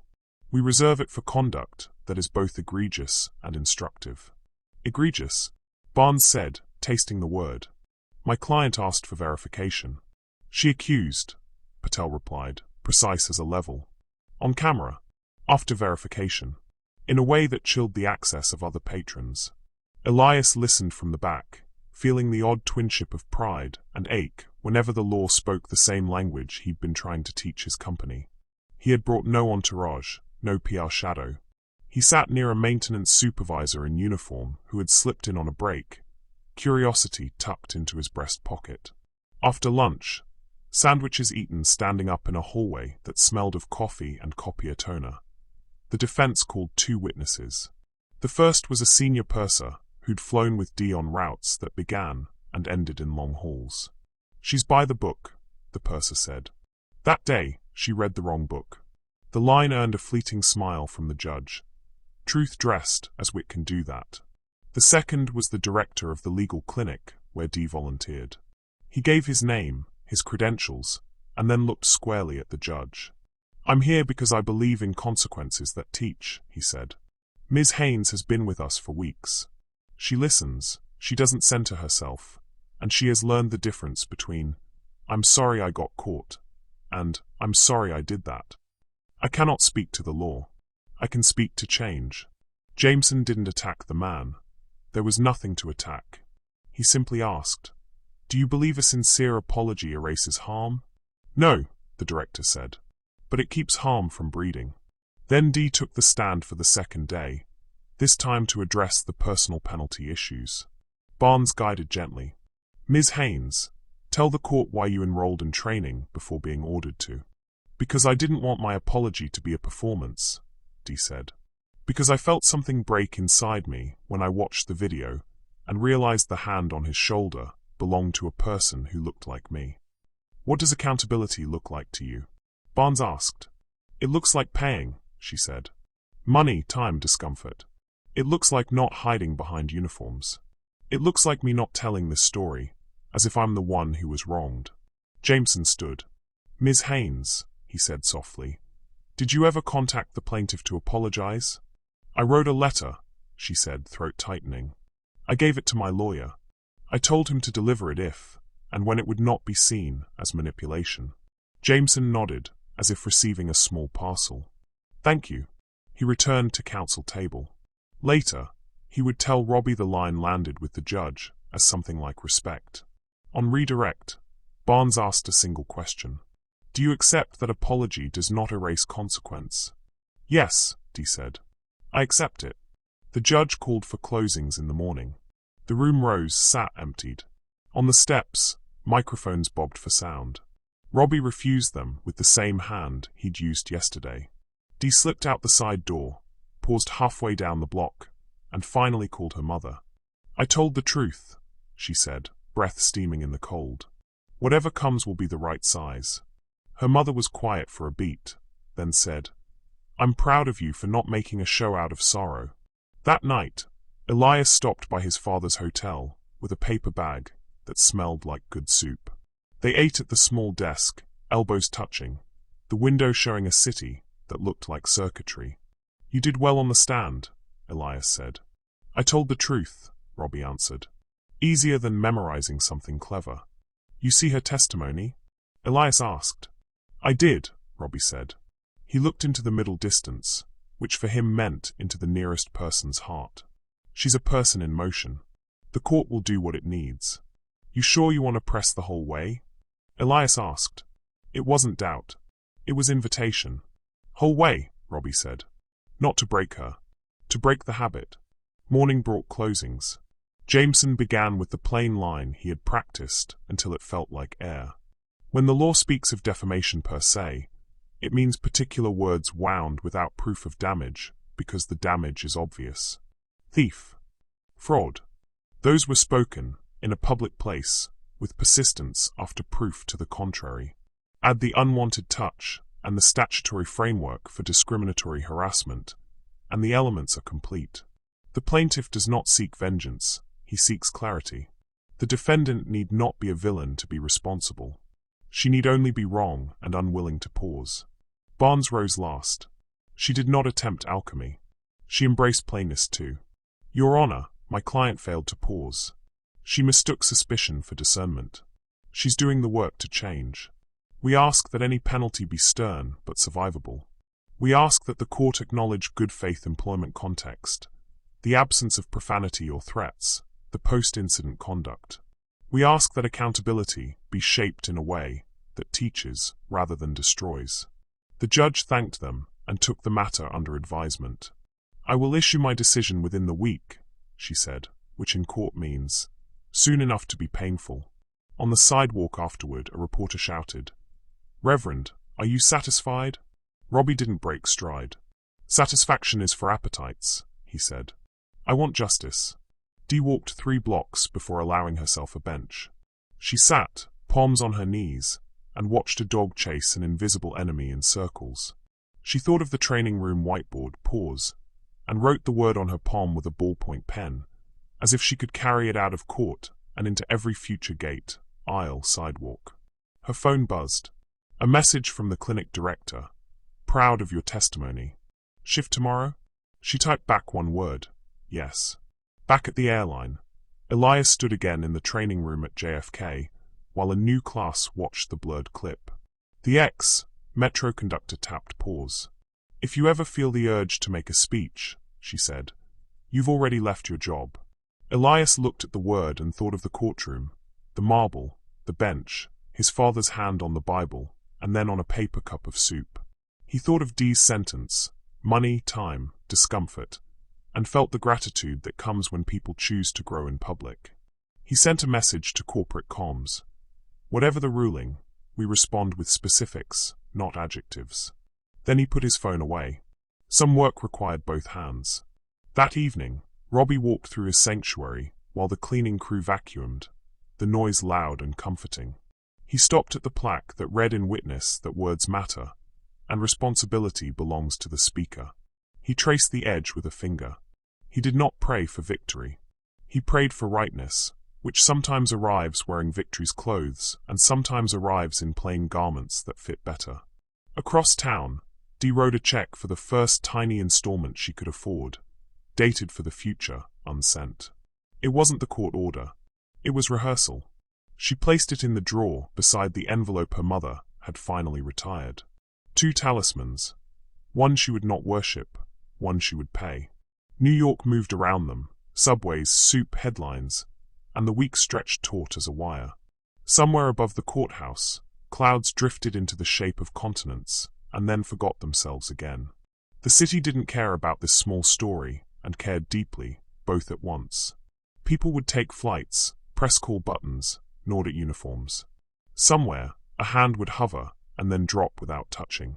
Somewhere, someone would check a boarding pass, and ask a question like a question, instead of like a verdict. Judgment was coming. It would land with the soft thud of wheels on runway, or the jolt of a hard landing. No one knew which. They had done what people can do in the long hallway leading to a door. Testify, listen, prepare, hold their tempers as if they were live wires. Tomorrow or the next day, the law would speak in sentences dense as bread.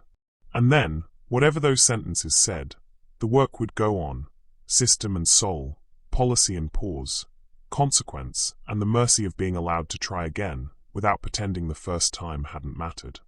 The decision arrived on a grey morning that smelled like wet paper. Part 17 filled early.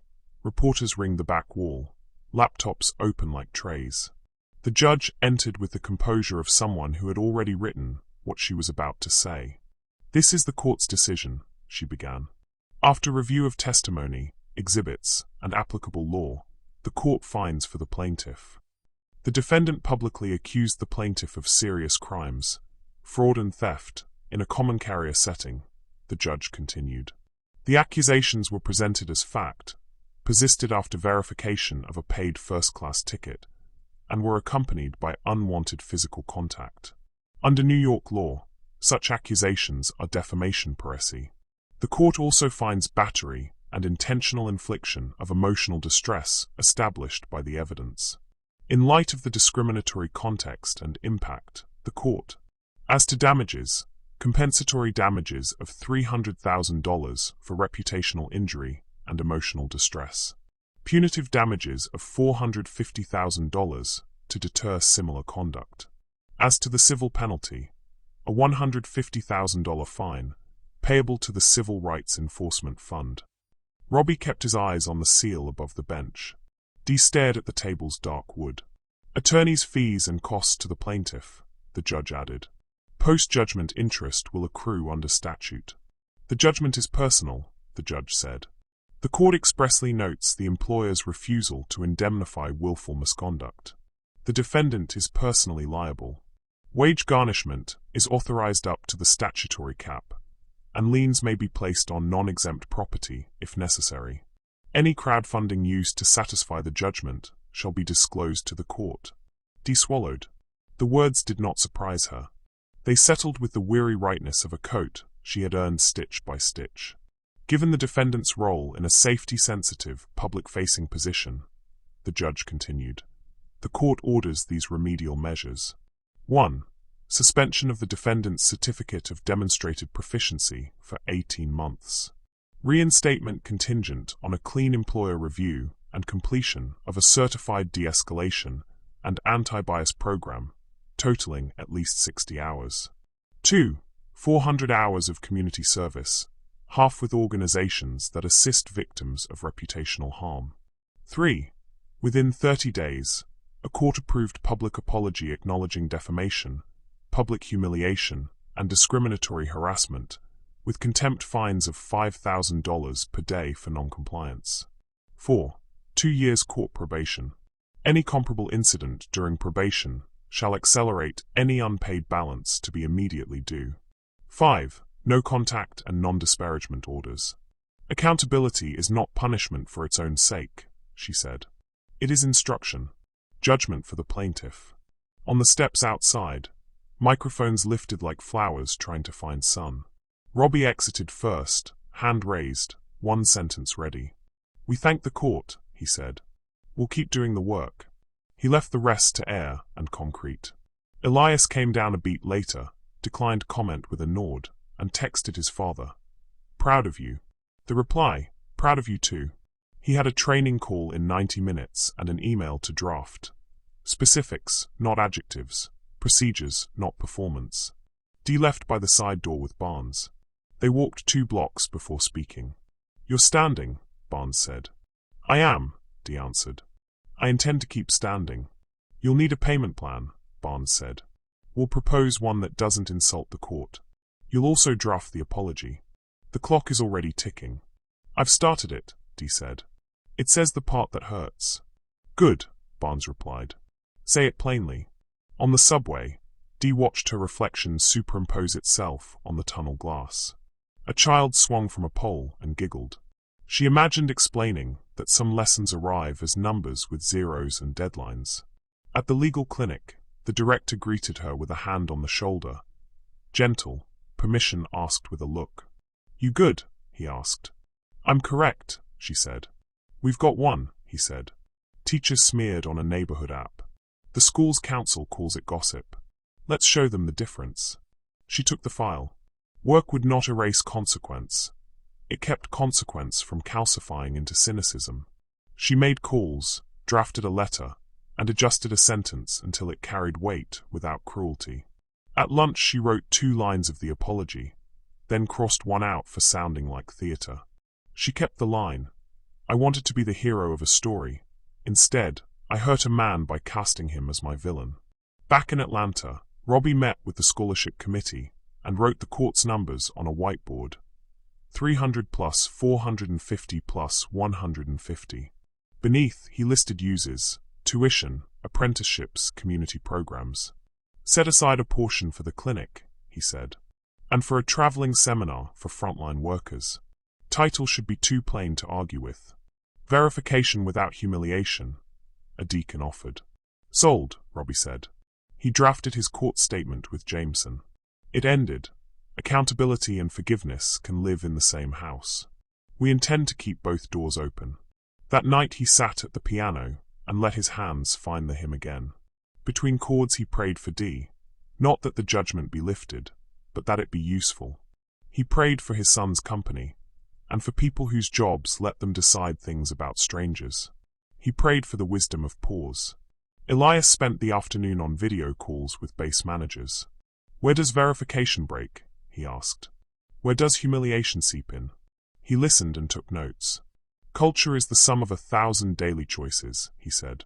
Lead with policy and humility. He forwarded the remedial orders to training. Incorporate, he wrote.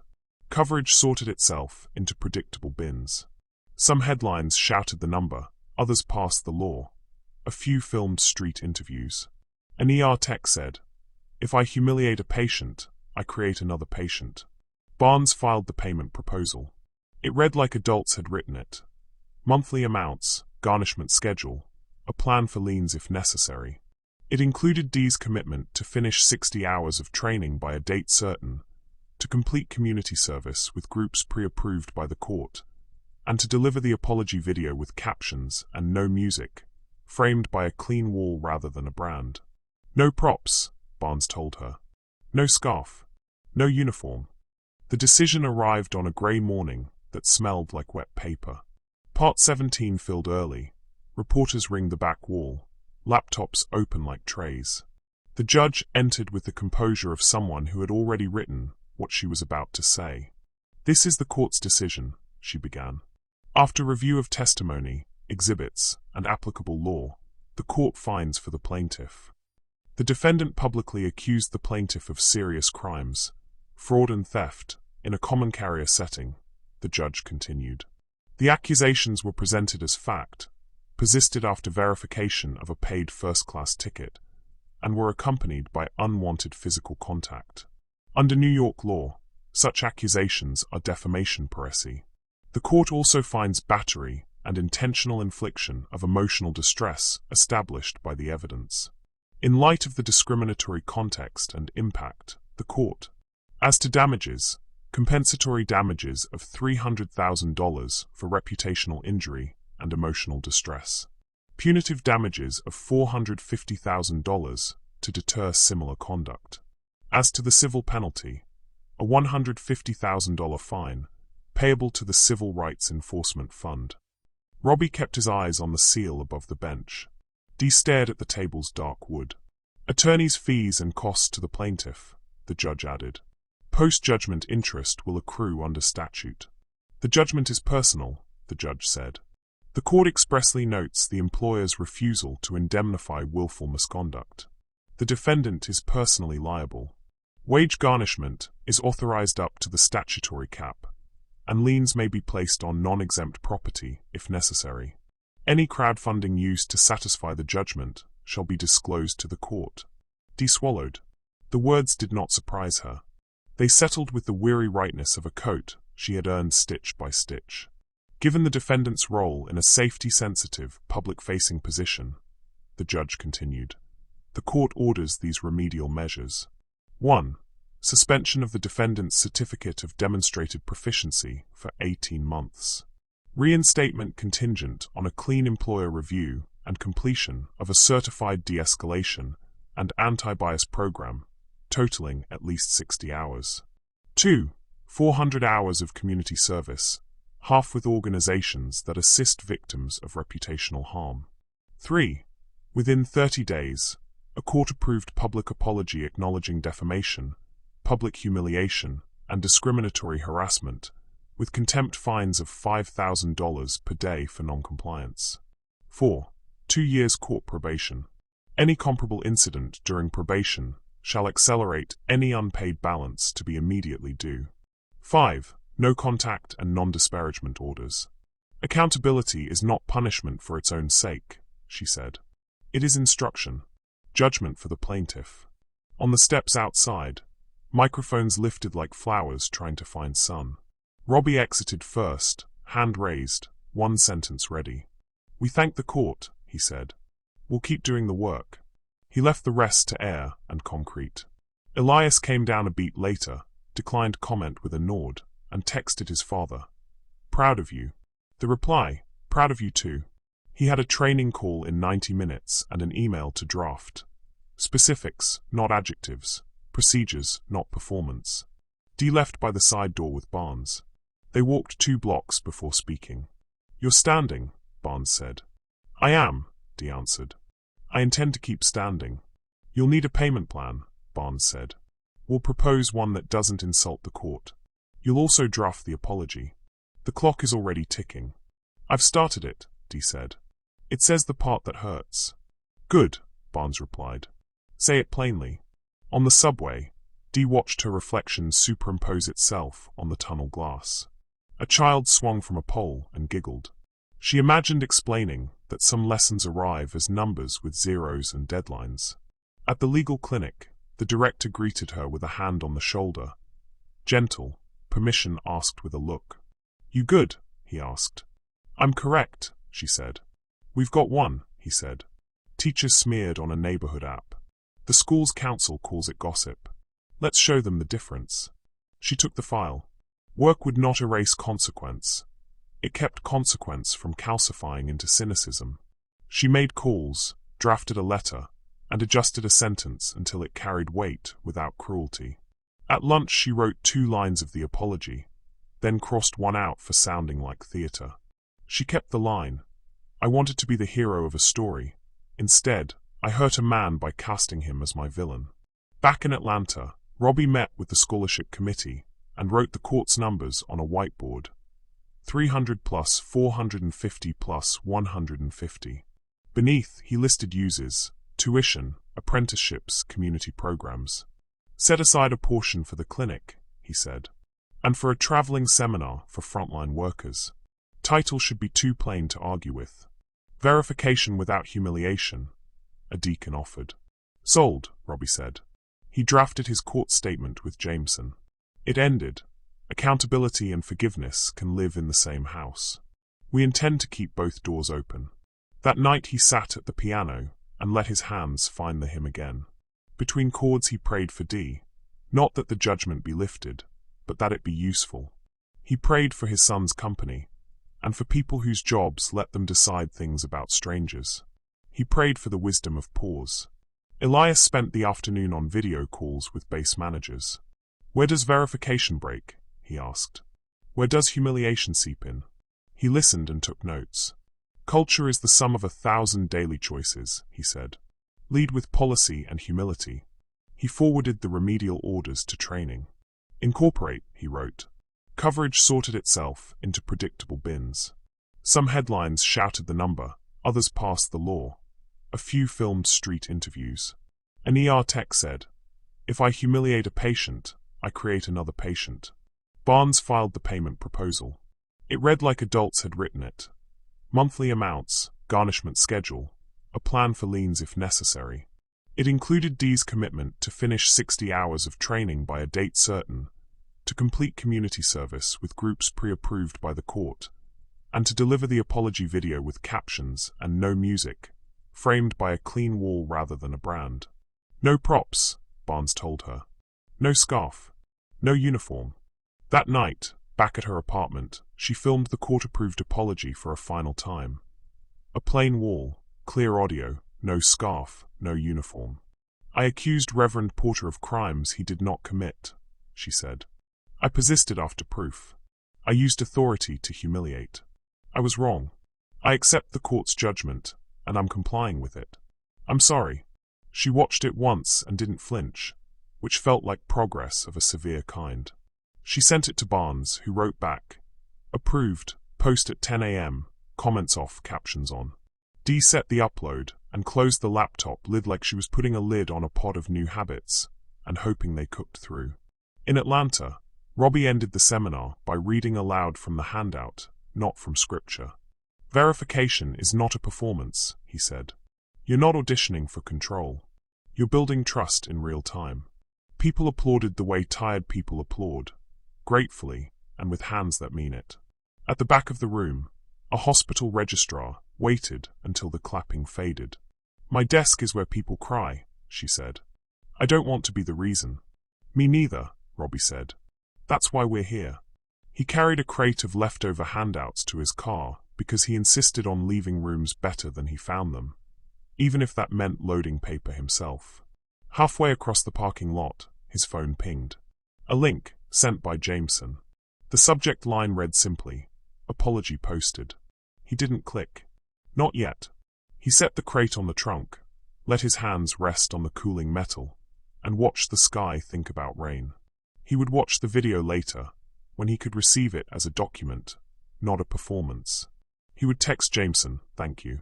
He would text Elias, "Seminar went well." He would drive home through neighborhoods that knew him by name and by the sound of his blinker.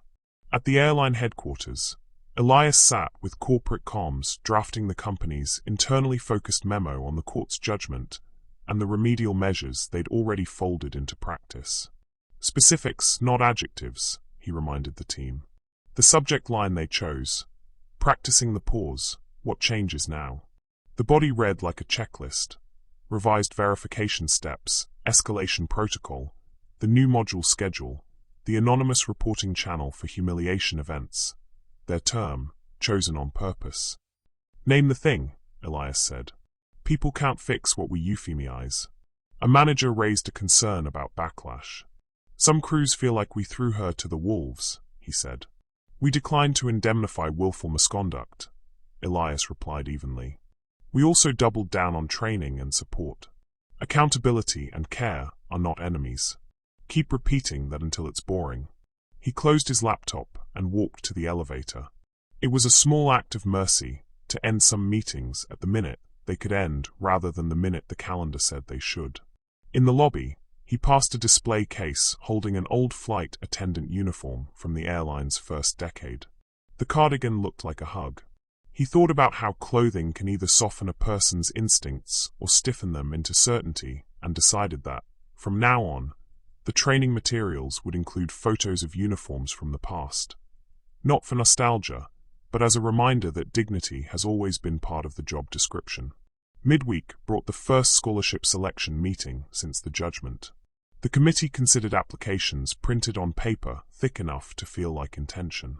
A mechanic's apprentice who built a perfect hinge from scrap metal and discipline. A nursing student who worked the night desk at a shelter. A foster kid with a portfolio of sketches that looked like city maps of better futures. "We can take 6 this round," a deacon said, eyes gleaming in a way that looked like a sunrise. "Take 7, Robbie said, circling one more name. We were given enough. He signed the letters and tucked a handwritten note into each envelope. "You're not a headline. You're the work after it." Meanwhile, Dee received the first wage garnishment notice without drama. She sat at the kitchen table, calculator to her right, a cup of tea to her left, pay stubs in a neat stack like thin bricks. She mapped the next year as if it were a flight plan. Incoming, outgoing, turbulence. She sold the extra television, cancelled 2 subscriptions, and set a calendar reminder for the day the lien would lift if she kept to the plan. The reminder title was not a lament. It was a direction: stay walking.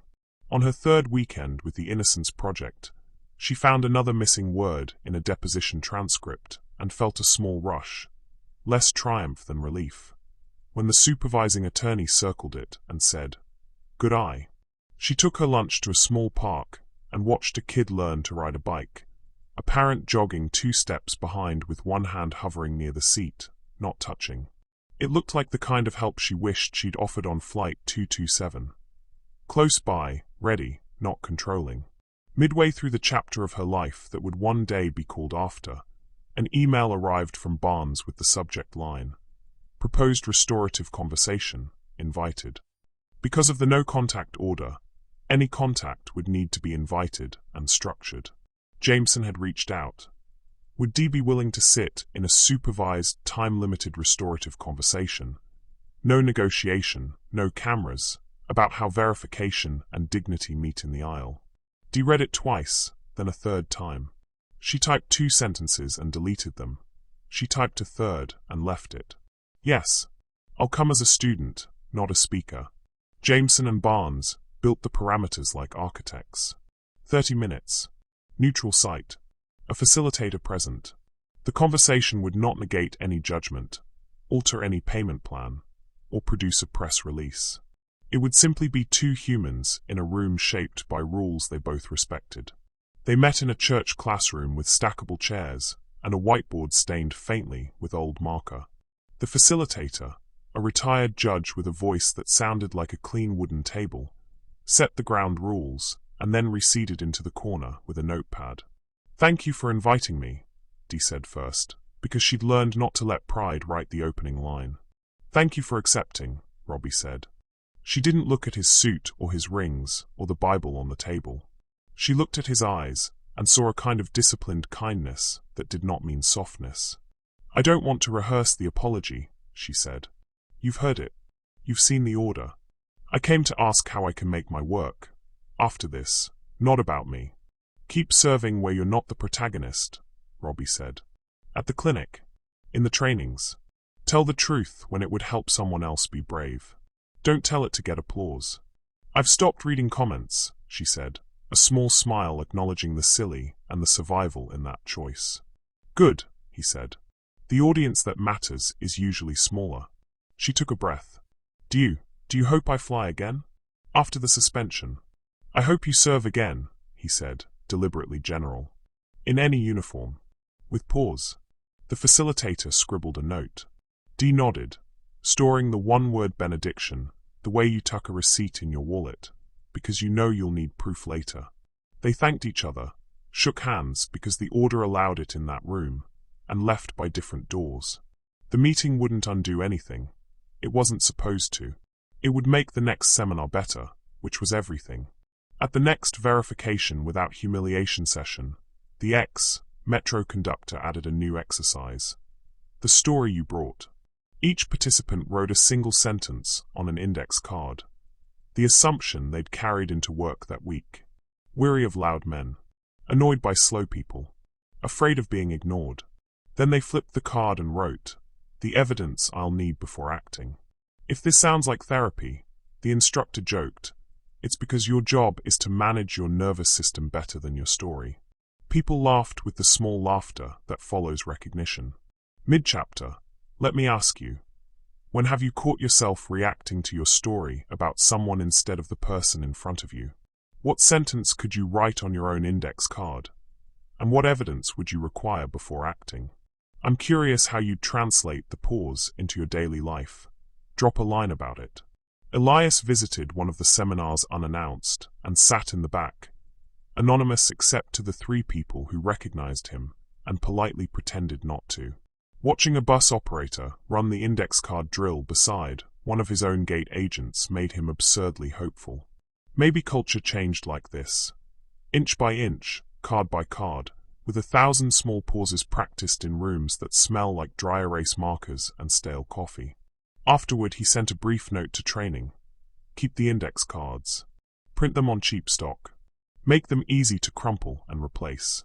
Some tools work best when they're humble. A month later, the scholarship recipients gathered in the church fellowship hall, the air sweet with sheet cake and relief. Robbie gave a short speech about scaffolding, how communities build it, how recipients climb it, how both matter. He introduced a welder's apprentice named Armand, who said, "I thought scholarships were for people who sit at desks. Turns out, they're for people who hold fire right too." Laughter, then applause that felt like a decision. Dee watched the live stream later, alone, taking notes like a student. Scaffolding. Fire right. She wasn't looking for a part to play, only a vocabulary big enough to describe the work of not making yourself the center of every room you walk into. Barnes called with an update. The court had accepted the payment plan and logged 3 months of on-time payments. "Keep it boring," Barnes advised. "Judges love boring compliance." Dee did. She wrote the checks. She finished the 60 training hours. She logged each minute of community service, as if real time were the currency the court valued most. It was. She learned to carry the weight without narrating it. When she felt the old impulse to explain her good intentions rising in her throat, she drank water and let the sentence pass without being born. Robbie took calls from journalists who wanted to reheat the story. He said no with courtesy. He said yes to invitations that built something. He said yes to coffee with a group of young pastors who wanted to talk about how to lead angry congregations without turning righteous anger into recreational outrage. "Remind your people that justice is a practice," he told them, "not a mood." On a humid afternoon, he visited the legal clinic and met the director whose stutter made his words feel especially honest. They shook hands like men who recognized the holiness of admin work. On a corkboard, somebody had pinned a printed comment from a client. "Thank you for helping the internet tell the truth." Robbie laughed because it sounded like asking the ocean to hold a glass of water steady. Then he stopped laughing because sometimes it happens. They took a photo for internal use only, no press. Dee was in the far left of the frame, head turned slightly, not hiding, not performing. If she saw the shot later, she would notice that her shoulders had learned a new posture, not slumped, not set, ready. Near the end of the summer, Elias invited frontline staff to a listening session without a mic, without slides, without sandwiches. "Bring one story," he said. "Preferably small." A gate agent from Phoenix talked about a time she let a man finish a sentence before asking for his ID again, and how the extra beat changed both their afternoons. A flight attendant admitted she'd nearly repeated the old mistake with a musician who'd gate-checked a violin, and that the recall of the training, pause, verify, ask, had saved her from a speech she would have regretted and a TikTok she didn't want to star in. Elias left the session feeling like a man who'd found the right lever and was finally applying pressure where it mattered. In the elevator down, he texted his father, "Your sentence about trust being a ledger keeps paying dividends." Robbie wrote back, "Keep balancing the books, son." In Queens, Dee stood in front of her closet and chose the grey polo she would wear to her non-safety sensitive shift at the airport store. The suspension didn't bar her from all work. It barred her from cabin duty. The job paid less. It paid enough. She sold neck pillows and snacks, and saw travelers as people instead of profiles. When someone's card declined, she asked a question instead of delivering a verdict. She watched her brain reach for old shortcuts, and then steer back onto the better road. The practice was beginning to feel like muscle memory. The gratitude felt like relief. On a Sunday evening, after service, Robbie sat at a folding table while a grandmother bent his ear about the youth choir's volume. "They think God is hard of hearing." He smiled, promised to speak to the director, and walked out into air that smelled faintly of summer rain and fried chicken. In the parking lot, a teenager on a skateboard sliced the space behind his car, then stopped and saluted with a grin. "Pastor P. Don't break anything I can't pray over." Robbie called back, and the kid laughed like a bell. He drove home past the mural the city had funded after a particularly rough year. Hands of different shades building a bridge out of planks labeled Listen, Wait, Own It, Repair. The planks looked steady. The spray paint had faded under sun and weather. The bridge still spanned the brick wall. At a red light, his phone pinged. A message from the ex-metro conductor, a photo of a seminar whiteboard. Today's index cards piled in a small tower. The caption read, "We're practicing." He texted back a prayer hands emoji, and, for once, let an emoji do what a paragraph would have inflated. That night, the city exhaled into sleep. Elias finished a memo and set an alarm for a flight out at dawn. Dee set 2 alarms and checked a calendar with boxes that were finally more full than empty. Robbie washed dishes while his wife dried them and told him about a neighbor who'd planted too many tomatoes and insisted on sharing the abundance. "We'll make sauce," she said. "We'll freeze some for later." Later, Robbie echoed, which in his house was another word for hope. None of it was spectacular. None of it made the crawl at the bottom of a screen. The apology video slid into the archive with the rest of the internet's confessions. The scholarship checks cleared. The training hours accumulated. The garnishment trimmed paychecks and did not crush the person they belonged to. The paws moved from whiteboards to wallets, from wallets to pockets, from pockets to hands. A habit, if you looked closely. A hinge, if you listened, small, lubricated, opening doors that used to stick. Rain stitched the tarmac into grey cloth, and the terminal sang its usual song. Rolling bags, gate chimes, impatience tuned to a high C.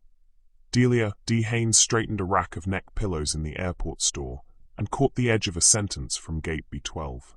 "Sir, this isn't your seat. First class is for." The rest blurred between a flustered new gate agent and a passenger whose posture went rigid the way dignity does when it's threatened. Dee didn't move at first.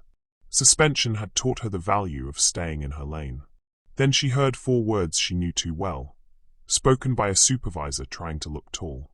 "Not on my watch." Her stomach tightened. She glanced at her manager, who was ringing up gum with a yawn. "Break?" Dee asked. "Go," her manager said. At B12, a weather delay had stacked people like boxes. The passenger in question was a woman in a navy suit, a violin case at her feet, and an arthritis brace on her wrist. The new agent looked 22 and terrified. The supervisor's voice was clipped into little knives. "It's a fraud upgrade," the supervisor said. "I've seen this trick." The woman flushed. "I paid," she said, showing a crumpled receipt and a dying phone. Dee had no authority over the gate, but she had something else. The laminated pause card clipped behind her ID. She stepped to the rope and caught the supervisor's eye. "I'm store staff," she said, palms open. "But I'm trained on the new verification script. Want a hand?" Relief wrestled ego. Relief won by an inch. "Fine," the supervisor said. "Make it fast." Dee knelt to be eye level with the passenger. "I'm Dee," she said. "We'll double-check your ticket together. May I see the confirmation email?" The woman's hands shook. "Rehearsal's in 3 hours," she whispered. "I can't miss it." "We'll work the problem," Dee said. She did the steps exactly as taught. Confirm the name. Record locator. Permission to view the receipt.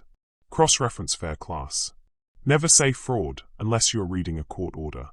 The system showed a schedule change that had auto-downgraded the reservation while leaving the ad collect on the card. Old bug, new weather. Dee turned to the supervisor. "It's a paid first.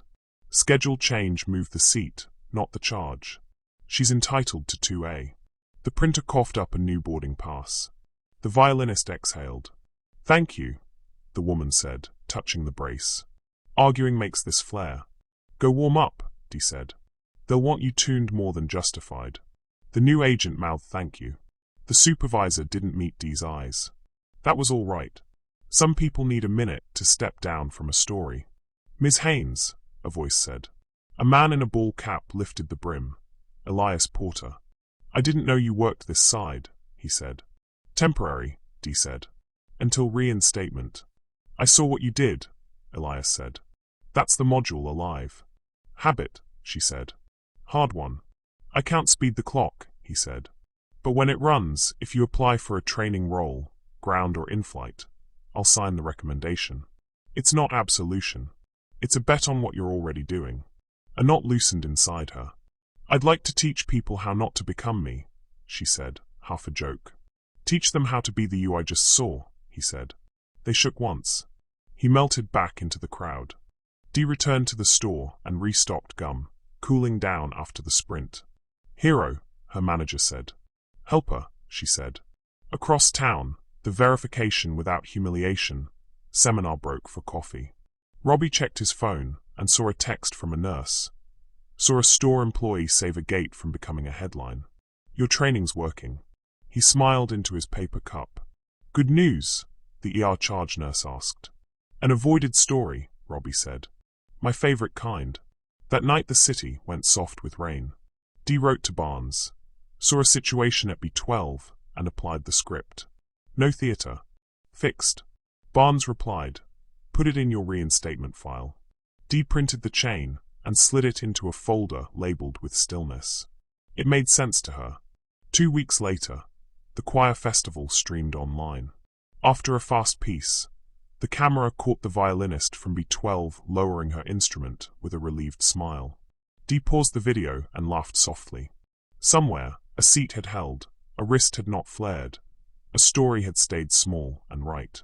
Elias convened a round table, gate agents, the transit instructor, a hospital registrar, and the violinist, who agreed to come if no one said hero. They swapped phrases that help and ones that hurt. From scribbles on a legal pad a new card was born. The 30-second check. What am I assuming? What would prove me wrong? Who else can verify? He ordered 5,000 on cheap stock. Robbie met with scholarship recipients and listened more than he talked. One planned to be a paramedic. One wanted to be a court translator, so nobody's meaning got squeezed through the wrong words. He told them 2 things. Don't be precious with your tools, and don't make heroes out of ordinary courage, make habits. As summer tilted toward late, a letter arrived for Dee from the licensing office. Reinstatement hearing confirmed. She read it twice and went for a long, fast walk. At the clinic, the director grinned. Bring your hours. Bring your letters. Bring your quiet. She nodded. She would bring the index card too, the one that simply said pause on one side, and on the other, in a steadier hand than in March. Ask before deciding. On the evening before the hearing, Robbie ironed a shirt for a different kind of gathering. An airline staff summit where training, not PR, had asked him to speak to employees relearning dignity at scale. 10 minutes, the agenda promised. He practiced saying less than he thought he needed to, which is a craft. Elias reviewed the speaker list and smiled at his father's name next to the X, Metro conductors. He closed the laptop on a day more mended than broken and sat with the small, bracing knowledge that systems change slowly until they don't, because people decide to work the hinge together. Morning would bring fluorescent lights and questions from a panel about competence and contrition. Morning would bring a podium and a room where uniforms would sit shoulder to shoulder and pretend they didn't need what they were about to receive. Morning would bring, for all of them, another chance to practice the minute that keeps stories from turning into headlines. The pause. Dee set out her papers like instruments before a recital. Training certificates, clinic hours, letters from supervisors who used verbs instead of adjectives. She rehearsed answers that were not performances, specific owned. In the quiet, she wrote one more line on the back of the pause card. I will do this in rooms without cameras. Across town, Robbie sent a text. You have what you need, and set his phone face down. Neither of them called it hope. They called it preparation, which is hope with work attached for the long haul together. The reinstatement panel sat behind a laminate table that made everything feel ordinary, which was a gift. Fluorescent lights hummed. Delia Haines placed her papers in a neat stack. Training certificates, clinic hours, letters from supervisors who used verbs instead of adjectives. Ms. Haines, the chair began, tell us what changed. I learned to pause, she said. Not to stall, to check my story against the person in front of me. I learned to verify without humiliation. And I work in rooms without cameras the same way I would if there were. Questions came. A scenario about a boarding pass in dispute, a passenger who wouldn't answer, a manager who wanted a speech. She answered with scripts she'd practiced until they felt like muscle. May I see that again? What would make this easy for both of us? Let's bring in another set of eyes. When asked about the judgment, she didn't shrink or perform. I carry it, she said. Money, time, discomfort. It's teaching me how not to make myself the protagonist. Certificate reinstated upon completion of current term, the chair said at last. Report quarterly for 1 year. Continue training. Congratulations. The word didn't feel like confetti. It felt like a tool placed back in her hand. Across town, the airline staff summit assembled under a banner that read practicing the pause. Elias introduced the ex-metro conductor with one sentence. She taught us our hinge, and stepped aside. After her drills, they gave Reverend Robbie Porter 10 minutes, and a mic that clipped to his lapel like a small promise. I won't speak about forgiveness, he said, voice low enough to make people lean in. You don't need my absolution to do your job. I'll talk about trust. It's a ledger you balance in seconds. Ask like a neighbor, verify like a professional. If you ever feel a speech rising that makes you the hero of a stranger's day, swallow it and ask a question instead. He thanked them, waved off applause, and took a chair in the aisle. The room exhaled as if it had been holding its breath. Weeks slid by with the steady friction of work. Dee's schedule moved from the airport store back to standby lines and training refreshers. The new badge felt heavier, and rightly so. On her first day back in uniform, a senior purser gave her a nod that meant both welcome and will be watching. She welcomed the watching. Flight 604 to Denver boarded slow, whether pushing people into their smaller selves. In 2C, a man in a navy blazer scowled at his phone. In 3A, a grandmother tucked a foil-wrapped sandwich into the seat pocket. In 2A, a white-haired professor cradled a cello case like a sleeping dog. Dee made her sweep, eyes on belts, bags, faces. At 2A she paused, not because of the instrument, but because the professor kept patting his chest as if searching for something that wasn't there. Anything I can help you find? She asked. My medicine, he said. It's in my checked bag. Stupid. Let's fix it, she said, signaling the gate. The bag returned, the medicine appeared, the whole cabin relaxed a centimeter. She poured waters, checked latches, stayed easy in her bones. Then a quiet fell in the forward galley. The kind of quiet that means someone everyone recognizes has arrived without wanting to be recognized. Dee turned and saw him. White suit, soft smile, no camera, no entourage. Reverend Robbie Porter stepped into 2A, offered his boarding pass without narrative, and placed his Bible on the tray like a passport. He met her eyes, and what passed there wasn't a story, just two people seeing each other in the correct size. Welcome aboard, she said, steady. Thank you, he said. She set a cup of water on his table. No flourish, no speech.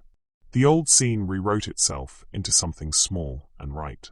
2 rows back, a teenager looked disappointed that nothing was happening. Good, she thought. Let boredom win.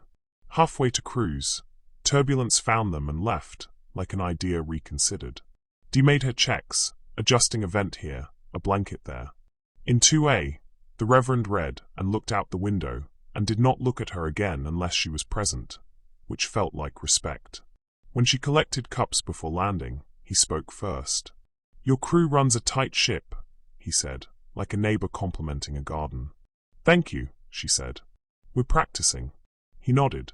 Me too. Wheels down, applause from row 10, because some customs should be revived. At the door, he paused just long enough to place a sentence where it would be useful and not heavy. Peace to your work, he said. And to yours, she answered. No more. Enough. News didn't find that flight. Good. It found other things.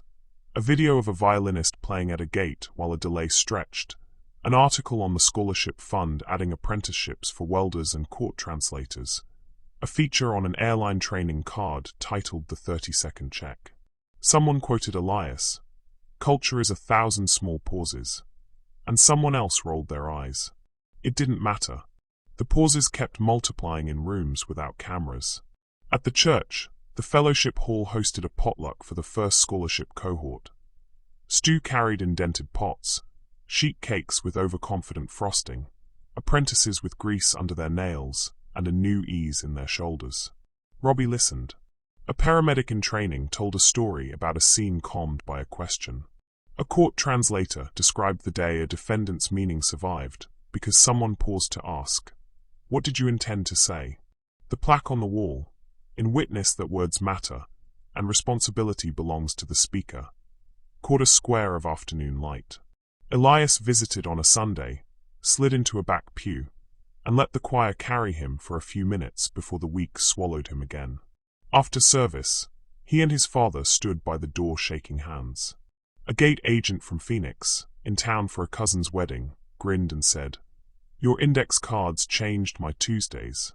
Elias laughed, pocketing the sentence for later. His phone buzzed. A text from training, a photo of a whiteboard covered with anonymous assumptions people had written and torn up. He sent back a heart and, breaking his own rule against adjectives, one word, proud. Dee's paycheck arrived lighter but honest. The garnishment line did not depress her. It reminded her that consequences were still doing their work. She mailed another check toward the civil penalty and logged another 10 hours at the clinic, flagging a misquote that would have mangled a man's testimony.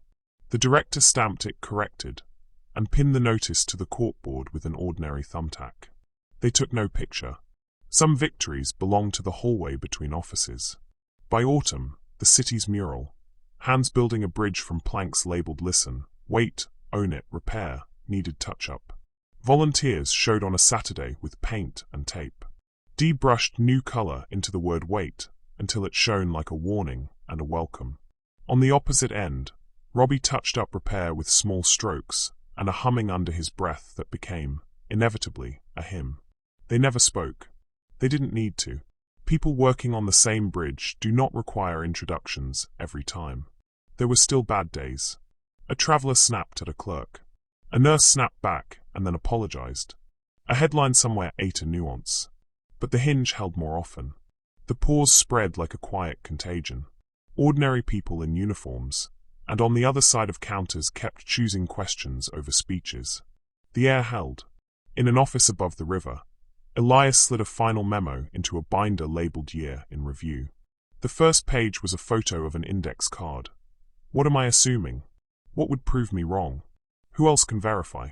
He closed the binder, turned off the desk lamp, and looked out at the city stitched with small lights. Flights winked overhead. On one of them, perhaps, a white suit rested in 2A while a flight attendant in coral moved down the aisle with hands made for service, not theater. If you had watched that first moment in the aisle, and the last, you might have missed the difference. No headlines, no speeches, just a hand that once pressed a shoulder now setting down a cup of water, steady and unremarkable. Victory rarely arrives with fanfare. More often it looks like a routine performed with care, a policy practiced with humility, a habit written into wrists and voices. The story ended where it should have begun, with a pause, and then a question, and then the next right thing.